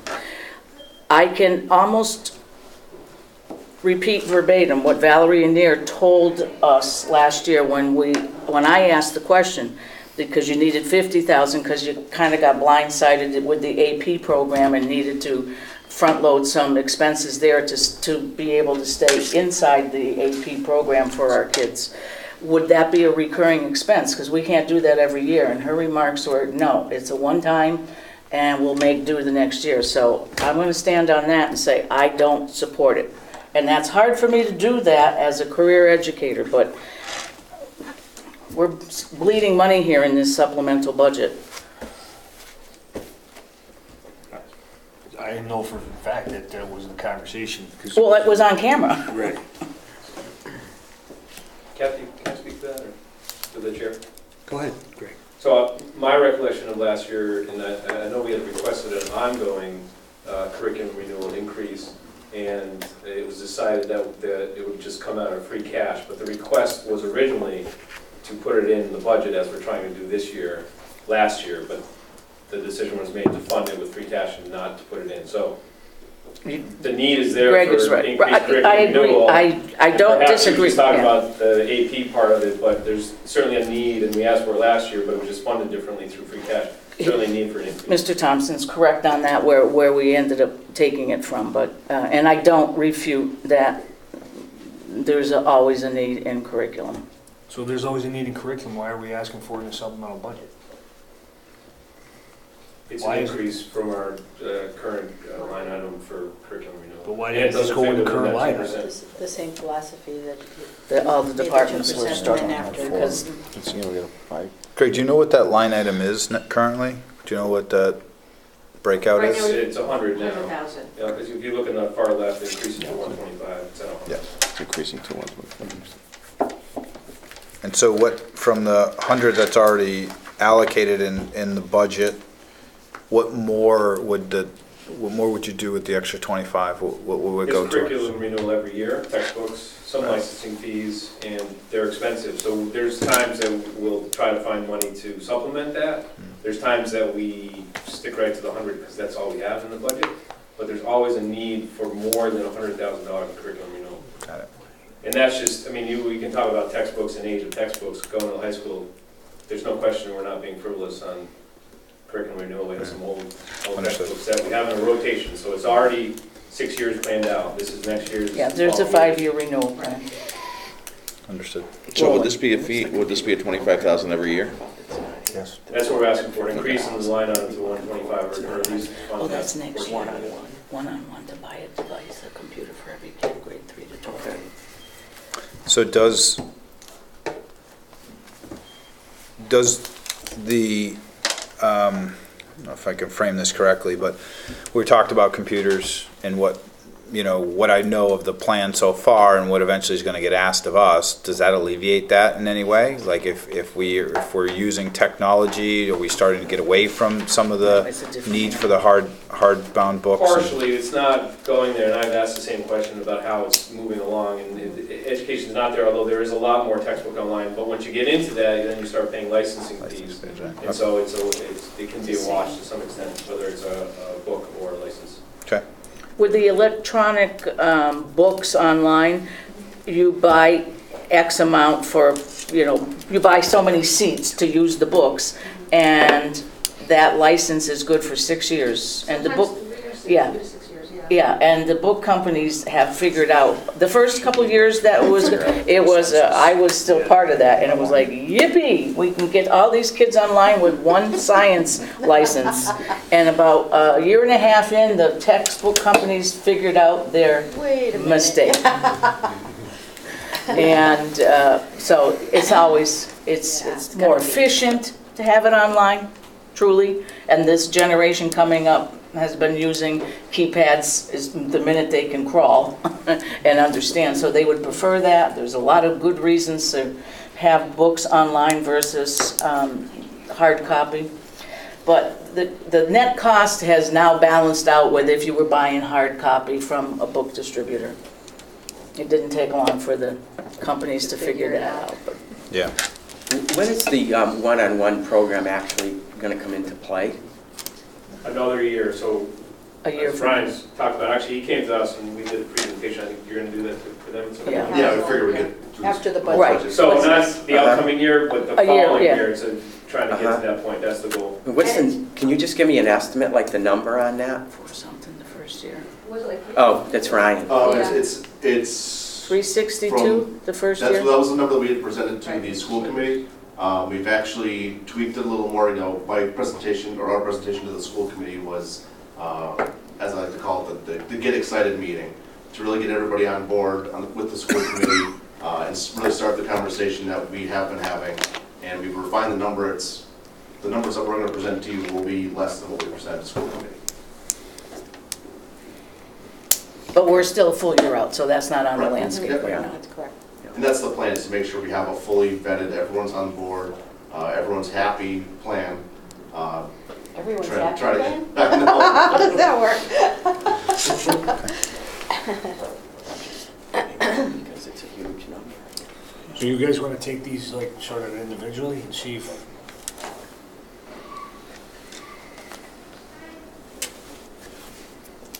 Are you asking? just generally, or we want to take each Sure. I think we have to. supplemental expense individually to see where we are as far as, I mean, the total ask is 291,000. Just take like a roll call vote on each one. See where we're at. Yeah, so let's start with if we're looking at the supplemental budget request, 300 education. 63,000 for intensive special needs teacher, grade 9 through 12. Mr. Chair, can I interject? If you don't mind? Go ahead. So you're going to take a roll on each individual item. It doesn't mean that we're going to fund that item or not fund that Right. item. I just want to clarify that. So I'm not sure voting in favor of each position is going to do, because it's not positions. Does that make sense? But it's a Right. lot It of does. ways for I them to think come up what with a we're, number. yeah, I think Yeah. what's happening here, Greg, is that I don't know that anybody's gonna say yes to it all, but I think there's it's great in the sense that we're working in a collaborative manner, and Gordon has broken these out for us so that we have something to discuss, because if you just put a gross number in front of us and we look at your budget line item of $30 million, then it's hard to, we wouldn't understand what it was for. There's justification here of what it's for. So again, the comment I made about the $12,000, at the end of the day, if you guys do something different with it, okay. I That's guess. just my point, though. Yeah. So say you vote to not support the intensive special needs teacher, it doesn't mean that we're not going to have the new special intensive needs. How you guys spend it is up to you. Yeah, Right. it is. I'm just being yeah. clear on that. Yeah, they- We understand that, Yeah. but Yeah, we then- do. But it's better than But looking at if we it. look at your prioritized, apart from the contractual stuff, that's a given. Number 2, the special needs teacher at the high school, if we gave you XYZ dollars, and you've told us that you prioritize this, wouldn't you start there? Yes, we would. Okay. But my point is, if the council, and I'm only using that. I as get an that, example, yeah, this we first don't have one says purview we don't of wanna how you fund the select, we intensive school understand needs. that, right, We're still going to do it because it's our top priority. yes. I guess my point. So the rationale for voting each one individually, I'm not quite understanding. If we prioritize them, then perhaps you just go from the bottom and say we're going to fund up to a certain level and then leave it from there. Well, I just don't know that it's the council's responsibility to pick which ones we should. No, we get that, I think Yeah. we All right, get I'm But it. you're going to do that though if you vote in Okay. favor of each one or not. All right, I'm gonna make a No. motion, entertain a motion to approve $27,000 for the education supplemental budget. That's the increase in curriculum line item and a half, .8 music teacher to full-time. Oh, can we have further discussion on that? I Move would for like to discussion. hear from these two folks a little more about each one and where because they've had the prioritized discussions within your committee, correct? So they can, hearing about each one helps me decide for me, okay, it's not our job legally to say, well, we want the special ed teacher, but we don't want the librarian, or whatever. But it helps me come up with a number, No, I follow you, and then that's you fine. play with that how you need to. So I just want to start by saying, when it comes to prioritizing this, it's difficult because in fact, we need all of this. It really is essentially hard to say, even ourselves, even the leadership team, which are the building principals, to even prioritize. So really the intensive special needs teachers, because we have students that need to be served at a higher level, and they're coming from Birchland, coming into the high school, we can't deny them an education. No, nobody's. But at the same yeah. time, how does that surpass curriculum renewal? Because that benefits all our students. So it's really, this is what we need. And I don't know, do you agree with that? It's hard to say how it's prioritized? Yeah, and I think it would have been easier if Mr. Smith was here. I know he was at the 4.5-hour meeting, and we didn't really get into supplemental, so, I mean, I'm certainly willing to talk about it a little more. Is that what you're asking for, Kathy, just to go through the list, or? Yeah. Oh, just to give us a little bit more background, please. So, as Deirdre just said, the intensive special needs is. 'Cause kids are coming from 8th grade. Students that are coming from Birchland going into the high school, we have to fund that based on their IEPs. It's really not a question, so what do we have to do to fund that? Will be funded. The instructional technology specialist goes back to, as we were talking about, or you were discussing with Ryan, the increased technology within the schools. This is basically for support to all the teachers in the high school to make sure that they're using the technology that we're providing to them. As you can imagine, a lot of them are slower than others to adopt the new technology, and if we're funding the technology, it's a worthwhile investment to have someone coordinate amongst the areas on how we use that technology most efficiently. And I just need to interrupt for a second too. When we do this priority list, we also look, we try to give something to every Each school. building, right. So that's why I just want to say it's hard to prioritize, and that moves us on to, Could I just, Dr. Flanagan did ask for a technology specialist. Last year. In the past, yeah. and for the rest of the council, my understanding, I look at that as not the type of position Ryan's looking for. This is not going to be an individual who is going to figure out why the peripherals aren't working. This is an individual who is going to do the academic/instructional side of using technology to enhance kids' educations. Right, they'll help develop Right. specific lesson plans and stuff. Right, so it's going to be, it'll be a lot of it based in professional I was just development. going to say that, for the teachers Right. first, and then they can get it. to the So children. it expands their toolkit to deliver lessons that are appropriate and keep being competitive with 21st century learning. And it's an absolute key to the success of the one. Right, because you can buy all the Till a year out. fancy toys in the world, and Right. unfortunately, we proved that a few years back with some grant money, and the equipment didn't get used because the teachers didn't have the training to do it correctly. You always have the early adopters who just run with it and can train, it's the train the trainers model, and teach other teachers, but you still need today with how most of what kids need to do with their education is computer-based versus paper, pencil, and a hard copy book. You need an individual. In a perfect world, you'd have one in every building. Just And we saying. talked about the need for that, so it's In the valid need, perfect But school. we wanted to focus on the high Right, school right. and the older kids. Yep. And if you want to move down number 5, I think that has been discussed, the music/band teacher. Mhm. So, I think that's, yeah. Yep. I don't Curriculum discuss renewal, we that. talked Got that. about. right. Social emotional teacher, again, I think that Mr. Smith kind of hit on this at the last meeting the last time, that we're just finding, this is something that is just coming across education in the entire country. And we're just finding that we have students, or we're finding the majority of social emotional needs right now are happening at the middle school.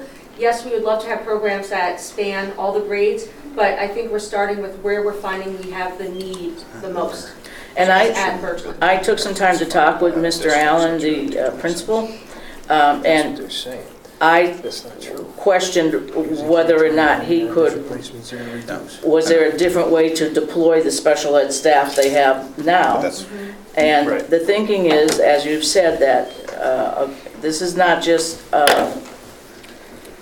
indicative of trends in East Long Meadow, but this is a trend across education that as kids move into puberty, a lot of other moving parts start to come into play. And so the spike in social emotional challenges hits anywhere between 10 and 15, and of course, if it's not addressed, it carries into the high school level, and then you can layer on all of the other ills of society, and then read the headlines in the paper, and you see how they're all connected.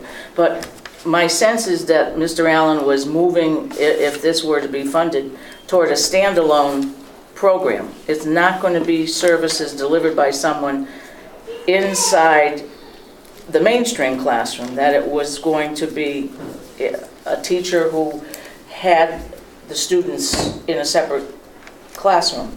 Am I saying that correctly? What I understand, yes. Yes, okay. And Which correct me- means though, when they age out of Birchland, then we're going to need one at the high school? Well, yeah, so, but you're right to the point that the data has shown that the amount of occurrences that is necessary for Right. these It's positions are at the middle school. it's a brain and Yeah. physiological issue. And it's today, it's right on the front pages of the Yeah, news, you like you're don't saying. have to This is read a too far. direct address, to attempt to address that. Definitely necessary. Then the math coach and interventionist, we have one that goes to 2 schools, math being an emphasis of the district, and the use of the coaches. We have ELA as well. We were just trying to have one at each of the schools so that the teachers could work together, and so they're all on the same page in terms of the curriculum and the math instruction.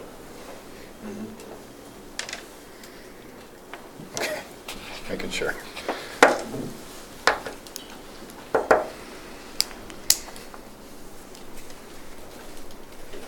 So if we look at this in total, it's 291,000, but you have the 65,000 for the special ed teacher that is expected to be funded by out of district. Is that correct? So it's really 226? Is that the way we're looking at this? Yeah. Is this something where if we approve it, that money will just won't come back to the general fund, right? It'll be, if it's out of district, that goes right back to the school, right? Where's this money flow? Wherever they're saying they're gonna, I mean, So if you get this money out of district, does that money, is it go back to the school system? I think it's already within our budget, we're just kind of moving it from one line to another, to some, I think what they've also had is some building-based money, or was it? I don't recall this one, I'm not recalling it directly, but it's probably already a line item that we have that they're just using that money towards. If there's less, next year specifically, I believe there's less heavy hitters. Denise, do you know the answer to that? No, I don't. so essentially the way we look Don't at get this that is level. if you got 0, you're still funding that position. That should be considered, and that's what That was I'm, great. your special ed teacher with social and emotional support, 6 through 8. Yeah, so I That's- think Gordon, that's- I think he left it on there to just show you, because we start our budget all the way back in like November. So I think it may have been started, but they still work on the budget throughout the couple of months, so they may have found other ways to allocate money and support. I know, Talking about I'm, 7, the I thought you were talking about 3. No. No. Oh, I'm sorry. 7. Person Park, Oh. Yeah, social emotional teacher. yeah, 3's not on our list. Okay, I didn't. Okay, there were sorry, 2 lists sorry, that you sorry, guys were yeah. looking at, that's Yeah. why. all right, yep, my mistake. Okay, so it is a total of 291. Right. Yeah. Can I say one more thing? I don't want to be coy about this, but when we're asking for this list, the list obviously was much longer than it was. So we cut it down to a point that we were hoping would be acceptable to fund all the positions. If we added 9, 10, 11, 12 positions in thinking that 1 or 2 might be cut, that would be disingenuous, right? So we put these in front of you thinking these are the ones we specifically want. We don't really want to not fund any of them. So I say that in terms of, it's not that we're asking for everything, we're asking for what we think is manageable within this year's budget and what we really need, so. So if we allocate a number, something different from the 291, are you able to move that number, use that number to appropriate where you want to spend those funds on? Yeah, we can only spend what is allocated by the council. Right. So whatever we put out there, then you guys choose where you want to delegate those funds. Correct. Okay. Thanks. Joe? So I don't know how you want to do this. Maybe start with, more of an informal, like, is anybody in favor of approving 291,000 in a supplemental budget? And then if not, then maybe we can. Well, let's answer figure that out- question. Paul? No. Joe? Yes. No. No. Kathy? No. Mike? No. Okay. So where can we get to? Can I ask you a question about the technology specialist? Can I clear up the 291 though? That's before the 40, so it should be 251, is that, are we on the same page? Wait, say that again? Or what for? What for? 291 includes the 40 for the support Oh, for see, social you're- emotional challenges. It should be 251 is the number we're requesting. Let's add this Am up. I right in saying that? No, No. because we got No. 63, We don't have a 63, 40 on our that's list. 126. We're working on 40's on this 60, list. 186, Yeah, we're working off of this. We're working on 270. it. Which doesn't have the 40. Yeah. Just so you know. It The was, 40,000 and both is not are, on the list. No, we have, Yeah, our we list have is- them both up here. Our list does not have the 40, the Ours is 6,100, or the it 39,000. has, instead of 65, it has 63 on this list. 60. No, there's two See, I don't have a 63s. copy of Right. the list that you're So looking the at. blue list, There's two Denise, do you 63s have- and a 65. No, this Do is, you have Should be Should I just go off a this list for them to look at? our list that we're voting on does not include the $40,000, it does not include the 6136, and it does not include clerical support for you're $39,000. looking at this. I get 291. All right, I got 291. Is this the typo, instead of 65? 831 minus. No, we have Here's 291. 65. It's 291. Don, there's 363s and a 65 on this thing here, on the. Yeah, you see that, the one they have here for math Right. intervention list, on the blue list is 65. Minus the. No, it's not, They're it's gonna number, go it's with number math. 8. You know what, I'm looking at that social emotional. Yeah, it's number 8 at 63. Yeah, I gotta cross that out, 7 doesn't exist, right? Where's this? I'm thinking, I was gonna ask what the, if we take this out, the technical allowance until next year, so the one-on-one program going. Okay. It's coming down to how much money do we want to delegate and let them use it. They have to, They can, we can't legally tell them what To do it. positions. No, I'm trying, No, Give them a so, number. so you You're could gonna just say allocate a lump sum. $100,000 or Right. $250,000, Right. and it doesn't matter. right, and then they It do what could they do be- with it. Yeah, That's the question that's, I asked. they, That's yeah. Right, that's the answer. we understand. Okay, so, Can, Mr. Chair, but just, Greg, you don't have to ask that, just speak. well, before, I like to follow procedure. You're the exception. I think it sounds like it may just be an arbitrary number that we're looking for. I'm not sure why we can't just fund the whole thing. And again, I don't say it to be coy, but why don't we just put 12 things on the list and have you go to 8 and then we call it a day, right? So we're presenting all the things that we believe need to be funded. To not fund them, just to not fund them seems a little bit arbitrary. I know we're trying to save money and such, but we're at 2.8%, I think is there. yeah, but, I mean, Greg, let me, like, if I can just stop you there, because I'm trying to find a way to get to a happy compromise. You're at 3 point something because somebody has to take responsibility for, bottom what is line it, of the the buses. whole It budget. doesn't matter if it goes under yours or ours, you know, so, you know, you're not getting penalized for it per se, but you have the biggest budget line item, and now you have realistically, you know, this significant increase, and now we're looking at the supplemental. So there's a consensus up here that, you know, you're asking for 291, they already said no.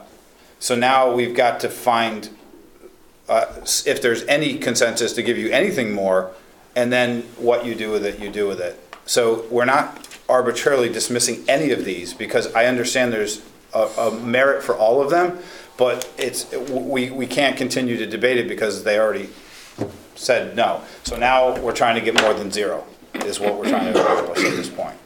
Okay, so I'm sorry, I wish it was easier than that, but it's not.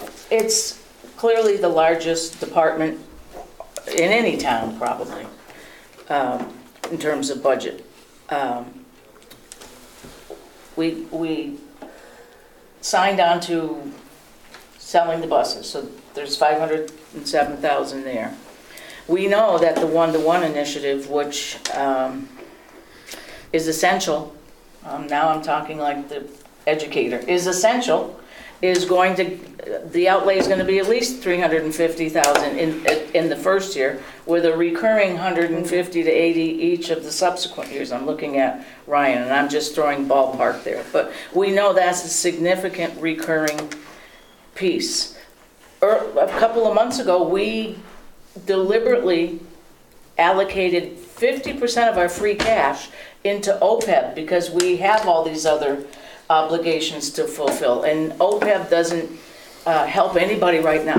Anybody that's on the payroll right now doesn't help anyone. Those are the post-employment benefits. Again, another one of the Commonwealth's wonderful unfunded mandates, that if you work for a municipality, you have insurance benefits until you are no longer here. Needing Needing benefits. benefits. So I feel like we are addressing to the best we can and stretching the dollar, the largest department. And I'd be the last one at this table to refute the need for any of these positions.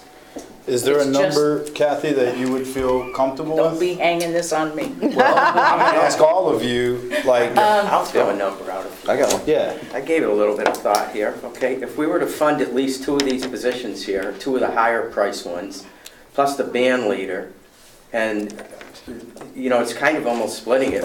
That 2 at 63 and 1 at 12 is 138,000, so I'll put that on the floor to start and see where you guys want to go with it. Mr. Chair, is there a recommendation from the town manager? Is that allowable, that the manager can recommend what we should get for a budget, and then the legislative decides on that? Is that appropriate? No, because your recommendation So- is, So I can answer the question, and it is what Kevin is saying, that my recommendation doesn't carry any more weight than what the council is going to decide. And to your point, at the end of the day, whatever they decide doesn't, you can use your money however you want. So my recommendation to them is one of 2 ways: to either take positions that you feel are appropriate and give the school board that message. That doesn't mean they take the message. That doesn't mean that they fund those, if you were to Right. pass what Mike is saying. I'm trying to find some common ground. But that doesn't mean, as they've stated, that that's what they're going to use it for. But there's some logic behind how you got to the number. The other way to do it is to say, we can't fund it all, we're going to fund half. And it doesn't go to a particular position. That goes to how they need to. Right, What's the reason for so, not funding? We've beaten that horse. What's the reason You have for a picking $30 half? million The reason I asked budget. about the manager is though, you are the one that knows both sides of the budget, what's requested, Mm-hmm. what's coming in. And so, as the town executive, why is it not a presented proposed budget and discussion amongst the proposed budget amongst the legislative body to say, this is my recommendation, take it or not take it, right? Because it seems like yes, This this is the is my recommendation. these are all recommended. Yes, yeah. There's no, what's the recommendation on the school budget? To This- fund all the requests? the supplemental, yeah, that they are making the decision on the This is the supplemental. Yeah, but this is a go back to- proposal. We're the So ones who I do the guess I don't recommendation. When you go back to town meeting, if I just See, listen, I'm not gonna argue about it, it's Yeah. $30 million budget, and you're asking for another $300,000. So we're not funding $300,000. That's just the bottom line. And we've done it with every single department, we've gone through it line by line with everybody else. You're no different, so that's where we're at. What's the number we're at? Mike, you have a number on the table? And we're at I 1 picked o'clock. 2 categories where I'm hoping they can delegate those funds to where they want. I added 2 plus the band leader, it's $138,000. But my thought is, we were told that these are the highest priorities, whether there's 12 items and so forth. I say I'm throwing out there the first 4 items. The last 2, as important as they can be, they maybe could be working. So the first 4 line items. Which is the total dollar amount of what? I can get a calculator. 63, 163? 63, 12, and 25, you're saying? Yeah, 163. 63, 63, 12, and 65. What? Where's Yeah, the, what the first 4 items on 63, this 63, sheet. 12, and 65. On this sheet. oh, On Can you this, read them off, please? Because I don't have. sure. First item No, that's a different one. is No, he's, 63, intensive Doesn't matter. special needs, Going through these. 63, These are in the same order as instructional this. technology, This, 12,000, this, and this. the point, They're all in the increase same to order. .8 Well, music, except for the and 65, special ed. Again, 25. these are just based on the first 4 priorities. So that's 203,000. Correct. Right, it's what I asked for plus the 65,000, an additional 65 for another department. I would support that. Paul? I was actually thrown in the curriculum renewal, so I was up to 228. I feel like Monty Hall. Would you support the 2? I think there'll be wiggle room. Yes, definitely. Because what, Tom? I would support that. Joe? Ask Mike? Cap. Kathy? I'm voting on what, the 203? Yes. So I'll entertain a motion to approve $203,000 for item 300 in the supplemental budget request for education. So moved. Second. Moved in second, all in favor? Aye. Thank you. There's a motion. And I'm gonna withdraw the open motion that was on the floor for 27,000. Thank you. Library, no, highway, I'm sorry, 421. If I may, these are all Mandated. necessary unfunded mandates, so. They are. Discussion is And there's been a lot of thought that went into how to do that the most cost effectively. The two interns are a low-end solution to something rather than hiring a firm that would be doing it at a much higher cost. So this was really thought out a lot. I think Bruce went through this at our first meeting, at our budget hearing, Probably. so, yeah. Okay. Is there an actual motion? Motion to approve the total expenditures for 421 as listed on the supplemental budget request. So moved. Second. Moved in second, all in favor? Aye. Library. Just want to remind everybody, the library came in, one of the only departments last year that came in under budget that we requested. Well, in the budget. I do have one question about that. So it's a 25-hour position, it's already benefit eligible. Yes. Correct. 30-hour position, like, so why not just make it a full-time, like 37 and a half? What do we? I was looking at that, and in order to stay under this year in my request, talked about it with Sarah, and we thought that 30 would be a good place to start. We definitely have enough work for the individual if we did go to the full 37.5. It would put me slightly over the 2% requested cap for increase. Yeah, I appreciate that, thank you for doing that. I would say from a value standpoint, if the work is there and we're already paying benefits, the incremental increase from 30 to 37 and a half, is it 37 and a half or I keep making that up? 37. Yes. 37 and a half, then why not just, because I'd rather do that this year Then come back. and then you're next gonna come year back next year and have ask another for 7.5 hours. yeah. So I don't know what the calculation would be, but I would be in favor of approving that as a true full-time position. It's basically gonna be 1.5 times the 6270, so from not 9,500 huge. bucks. No, I'm sorry, another 9,500 bucks. right. I'm going to support what is being asked for. You agree with that? Moving to full-time? No. 30 hours? I'm- Joe's saying move the 30 To to 37 and a half. 37.5. I'm agreeing what's being submitted right here. Right. They're asking for 30 hours to go from 25 to 30. I would hope that you guys know exactly what you need, and it might help with the position. I don't know what people that are applying for, but they might have reasons to be home at certain times of the day and whatever, and maybe the schedule complies with their needs, so. And this is a current employee, right? Yes. Yeah. So I would- so you would know their needs. 30 hours. It does work for them, but again, she would be interested in the 37.5. Yeah. Well, I certainly would be in favor of moving the individual to 30 hours, and then next year at this time, if the need's there, I wouldn't have any issue whatsoever with making it the 1.0 FTE. Right. And I say that in light of our most recent department conversation. We just sent a department away, and obviously the camera didn't catch it, but not very happy with the fact that we didn't fund everything, so I don't think we should be. Which is frankly kind of annoying. It is, That, you the know, camera didn't catch it, but that's. that's for another day. So I would be hesitant to be Adding position. To a request. value To a to a request. position, especially when the department head didn't ask for it. And that doesn't mean that we don't make it full of a year from now. I think the department head has done a phenomenal job with this library program and how she operates a budget. So I'd be in favor of going to the 30 hours. While I still have the invisible microphone. The $2,100, oh yes, it is an invisible, to offset shortfall in materials budget. Did I understand, Layla, last week you said that that's sort of tied to the maintaining the CW Mars subscription?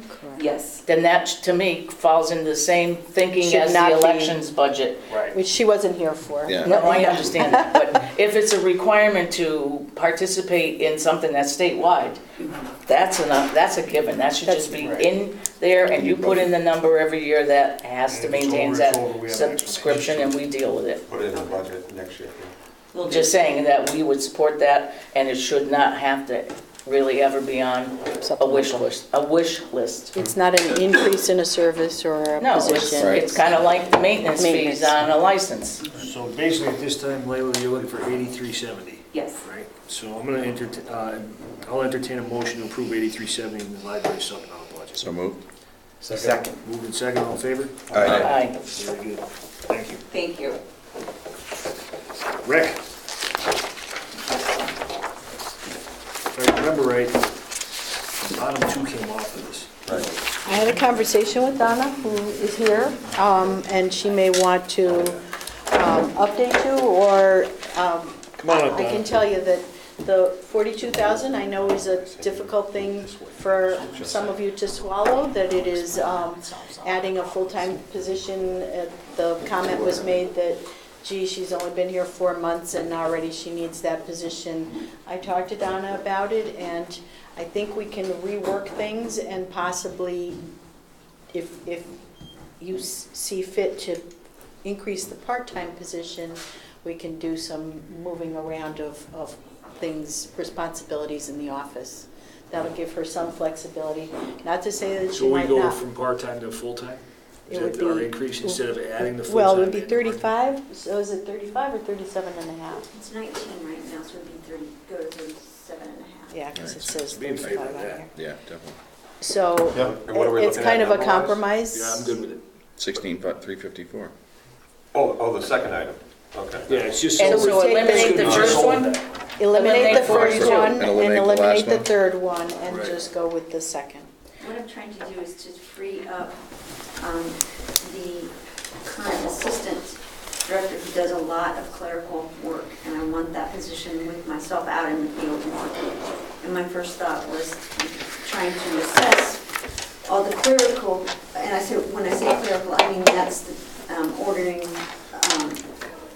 clerical. uniforms for the associations, the sports equipment.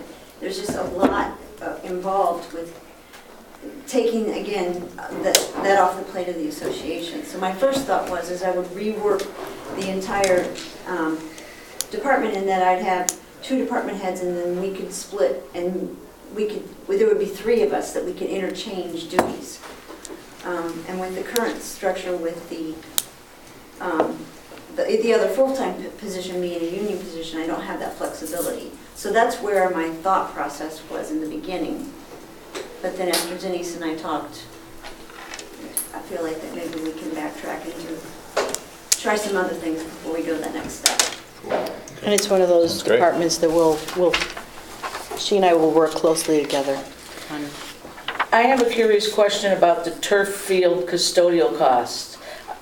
Is that wholly under your budget for the turf field at the high school? That's been taken out. When we use it. When you use it, okay. That's Yeah, because that's primarily. DPW. Okay, so that's coming out of a all right, so it's a cost share, but do we have an actual real number of what it costs to maintain the turf field? $5,000 a year for the contract to do all the maintenance that's required. Got it. To keep it like under warranty. Yeah, I understand that. But that's the filling and the beads and all Right, the the stuff. beads, It's the backfill of the $5,000 a year sand, for the right, company to do right. it all.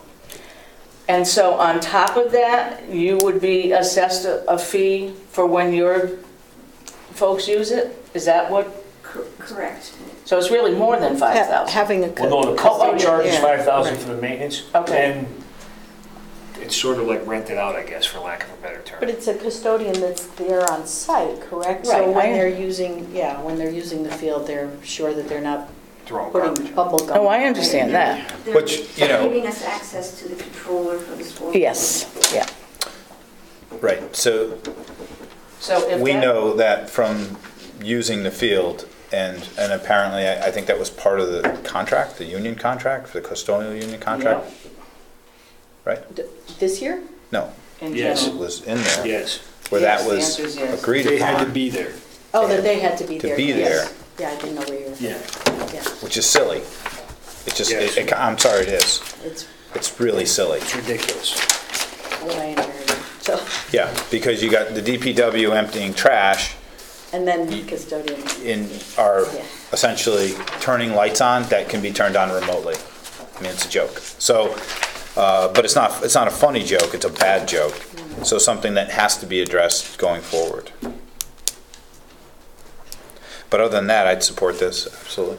If you guys are ready? I am ready to entertain a motion to support the request for the increased clerk position from 19, it's gonna go to 37.5 right now. To 37.5, which originally was 35, but the compromise is gonna be 37.5. That dollar figure will look like something over 16,354. So, Second. Moved in second, all in favor? Aye. Thank you, Don. Thank you. Much appreciated, thanks for showing up. okay, so now,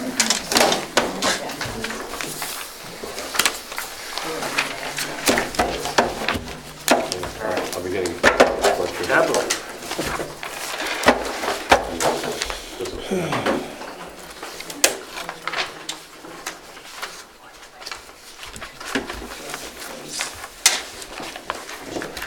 Denise, on capital, Yes. in our budget for capital, we went to 1.13 million.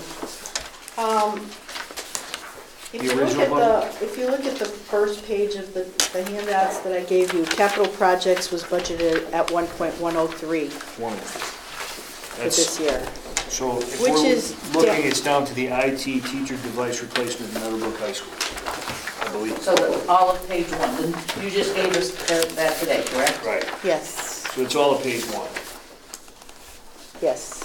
is there one, was it 1 point, Yeah, what's what? the 1.5? 1.03. 1.5 was not quite a 2, but Oh, I know that. more than a 1. That's, it was our way of kind of splitting where they were going to fall. No, I'm sorry, it goes to the first one on the second page, DBW. That's a little bit more 1.13, by right? like 20,000 more, yes. Okay. So what we're actually looking at is the other items. Correct. So we're up through the generator, Yes, and now we're debating whether or not we should Spend anything over spend that. on the excavator and the carpets. and the original budget presentation that you had for capital had the percentage of last year's Right. budget that would be reflected. The current proposal for the 1.103 was a decrease of 9% from last year. So I think whatever after the generator that you should choose is kind of a bonus, and I guess at this point, I would suggest that we not go any further. That will help the bottom line, because we really have had a difficult time with the supplementals. I'm okay with that. That's, yeah, it's fine with me. I'm sorry, you were going to stop at what? Stop at Where we the are now, generator. Stop here. Nothing beyond that. So capital for this year will be 1.129. I have a question, going back to earlier discussions on the software. Was Ryan involved? I mean, that's a big nut, the 140,000 for the finance package. Yes, he was. Was he involved? Was he He supportive of that wasn't at within the our platform? He wasn't at the beginning, because I was unaware that people were not going to IT to get Yeah, IT IT things stuff. done. But once You I, just wear fancy shirts. once I brought it Once I get carried forward, yes. So I can speak to that a little bit, just kind of going back to July of 2017, when I had some initial discussions with Sarah, Corinne, I don't remember who else. Was I even here yet? No. No, you were not. Slacker. So, or maybe you I were. tried. I'm sorry, maybe it was a little bit later. Where, 3 times. right. So essentially, we have no HRIS system, and we have roughly 600 employees. Trying to run an organization with no HRIS system is like extraordinarily dangerous. embedded within the HRIS system is a benefit administration system. So essentially, we have a manual benefit administration That is system, and our dangerous. benefit costs are massive, and our ability to comply manually with the Affordable Care Act, I would question anybody's ability to do that manually. So that's significant there. Then you have your true payroll engine, and then all the self-service capabilities that any modernized company would have for employment records, ability to act, so all that stuff. So nothing has been done because we've had too many other priorities. So all they did was ask for information on what it could potentially look like if they outsource certain, not outsource, if they're essentially looking for software for certain pieces of it.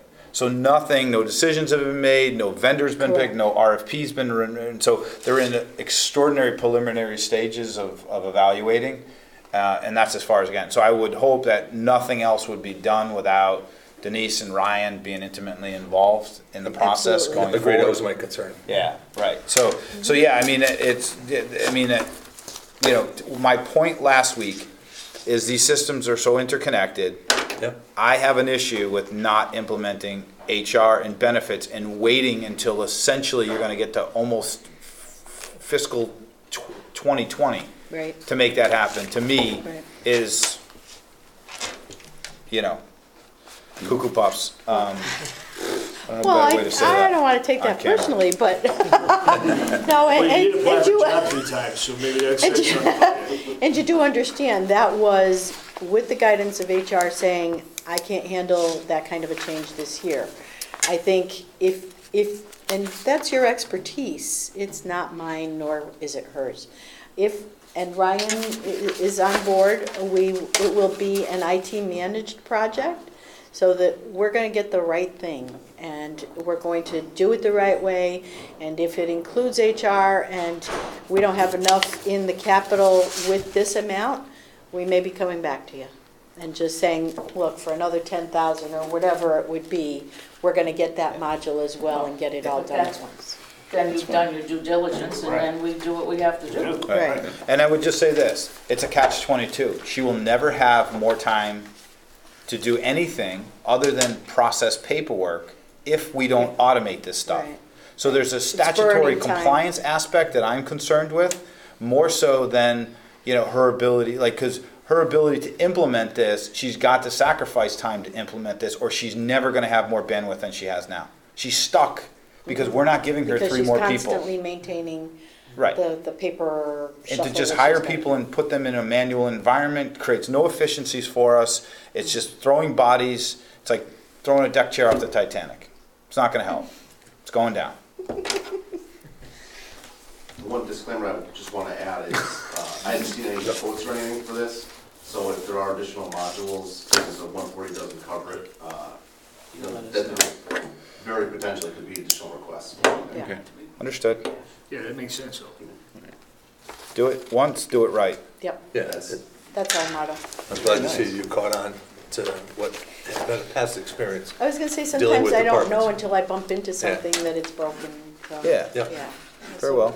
Ryan and I are pretty sensitive to that. So do How much we stuff you bump into? make a motion to? Yeah, we make it, you You want a have to motion? move the To accept. capital budget? Sure. I'll entertain a motion to approve the capital budget up to $1,129,650. So moved. Second? Moved and second, all in favor? Aye. If I might, we're done, right? Yes. If I might, before we finish, I just want to thank the department heads. I want to thank Sarah and Denise for their hard work, and the board for all their hard work, because this certainly, as you've known, is a process, and everyone working together, we got it done, so. If I may, though, Challenging, for sure. Yes. when's the review of the That's a revolving nice way funds? of putting it. I'd like You wanna to do look at the- revolving funds. I don't know when we're gonna do that. They You want were, to go now? I mean, if we got the time, sure. I mean, we're here, they or, were given to you all, so you have them to review. Do you have them, though, so we can talk about it? You want me because you to- need a final, we need to, We need to final. so wait, what's the next meeting? We're not, The 8th. but that's not the public open meeting where we're approving the budget, so we No, could you have till do it June next 1st. Tuesday. Oh, right, okay. We could do it until next All Tuesday. right, so let's, yeah, Next Tuesday. that's fine. Do it next Tuesday. All right. Yeah, we Public spent- hearing is the 22nd. spend some time. Yeah, because revolving funds are all self-contained, so Right. they're. But I know we had a Spend what couple, you have. We're talking about enterprises too, right? Yeah. Yeah, I mean, There's just a general revolving comment, funds. there's a lot of money sitting in those funds, and I'd like to see how they're being. right, yeah, we had some general questions about that too, Tom, so that's Yeah. good point. Let's do that next Tuesday so that I can have the department heads there to answer any questions that have to do with the funding of the ones that are associated with theirs. Do you really need to drag them there? Well, Bruce really worked hard on the enterprise funds, and that's important. And, Okay, I'm just saying all of them, I mean, they were sitting around for a It's- long it's- time. it's last a short year. No, just the ones that Yeah, it's have only revolving like funds or four. enterprise It's funds. only like Okay. 4. Very good. No, nobody that's, and Bruce And was one kind of comes all the disappointed time we didn't anyways. ask him enough questions, so he'll get a second opportunity. Awesome. Tuesdays. You got a picture of yourself making that face? We don't have much on the agenda on Tuesday. Did you check your microphones? Nope. Motion to adjourn? So moved. Second. Second? Moved and seconded, all in favor? Third. Aye. Aye. Third.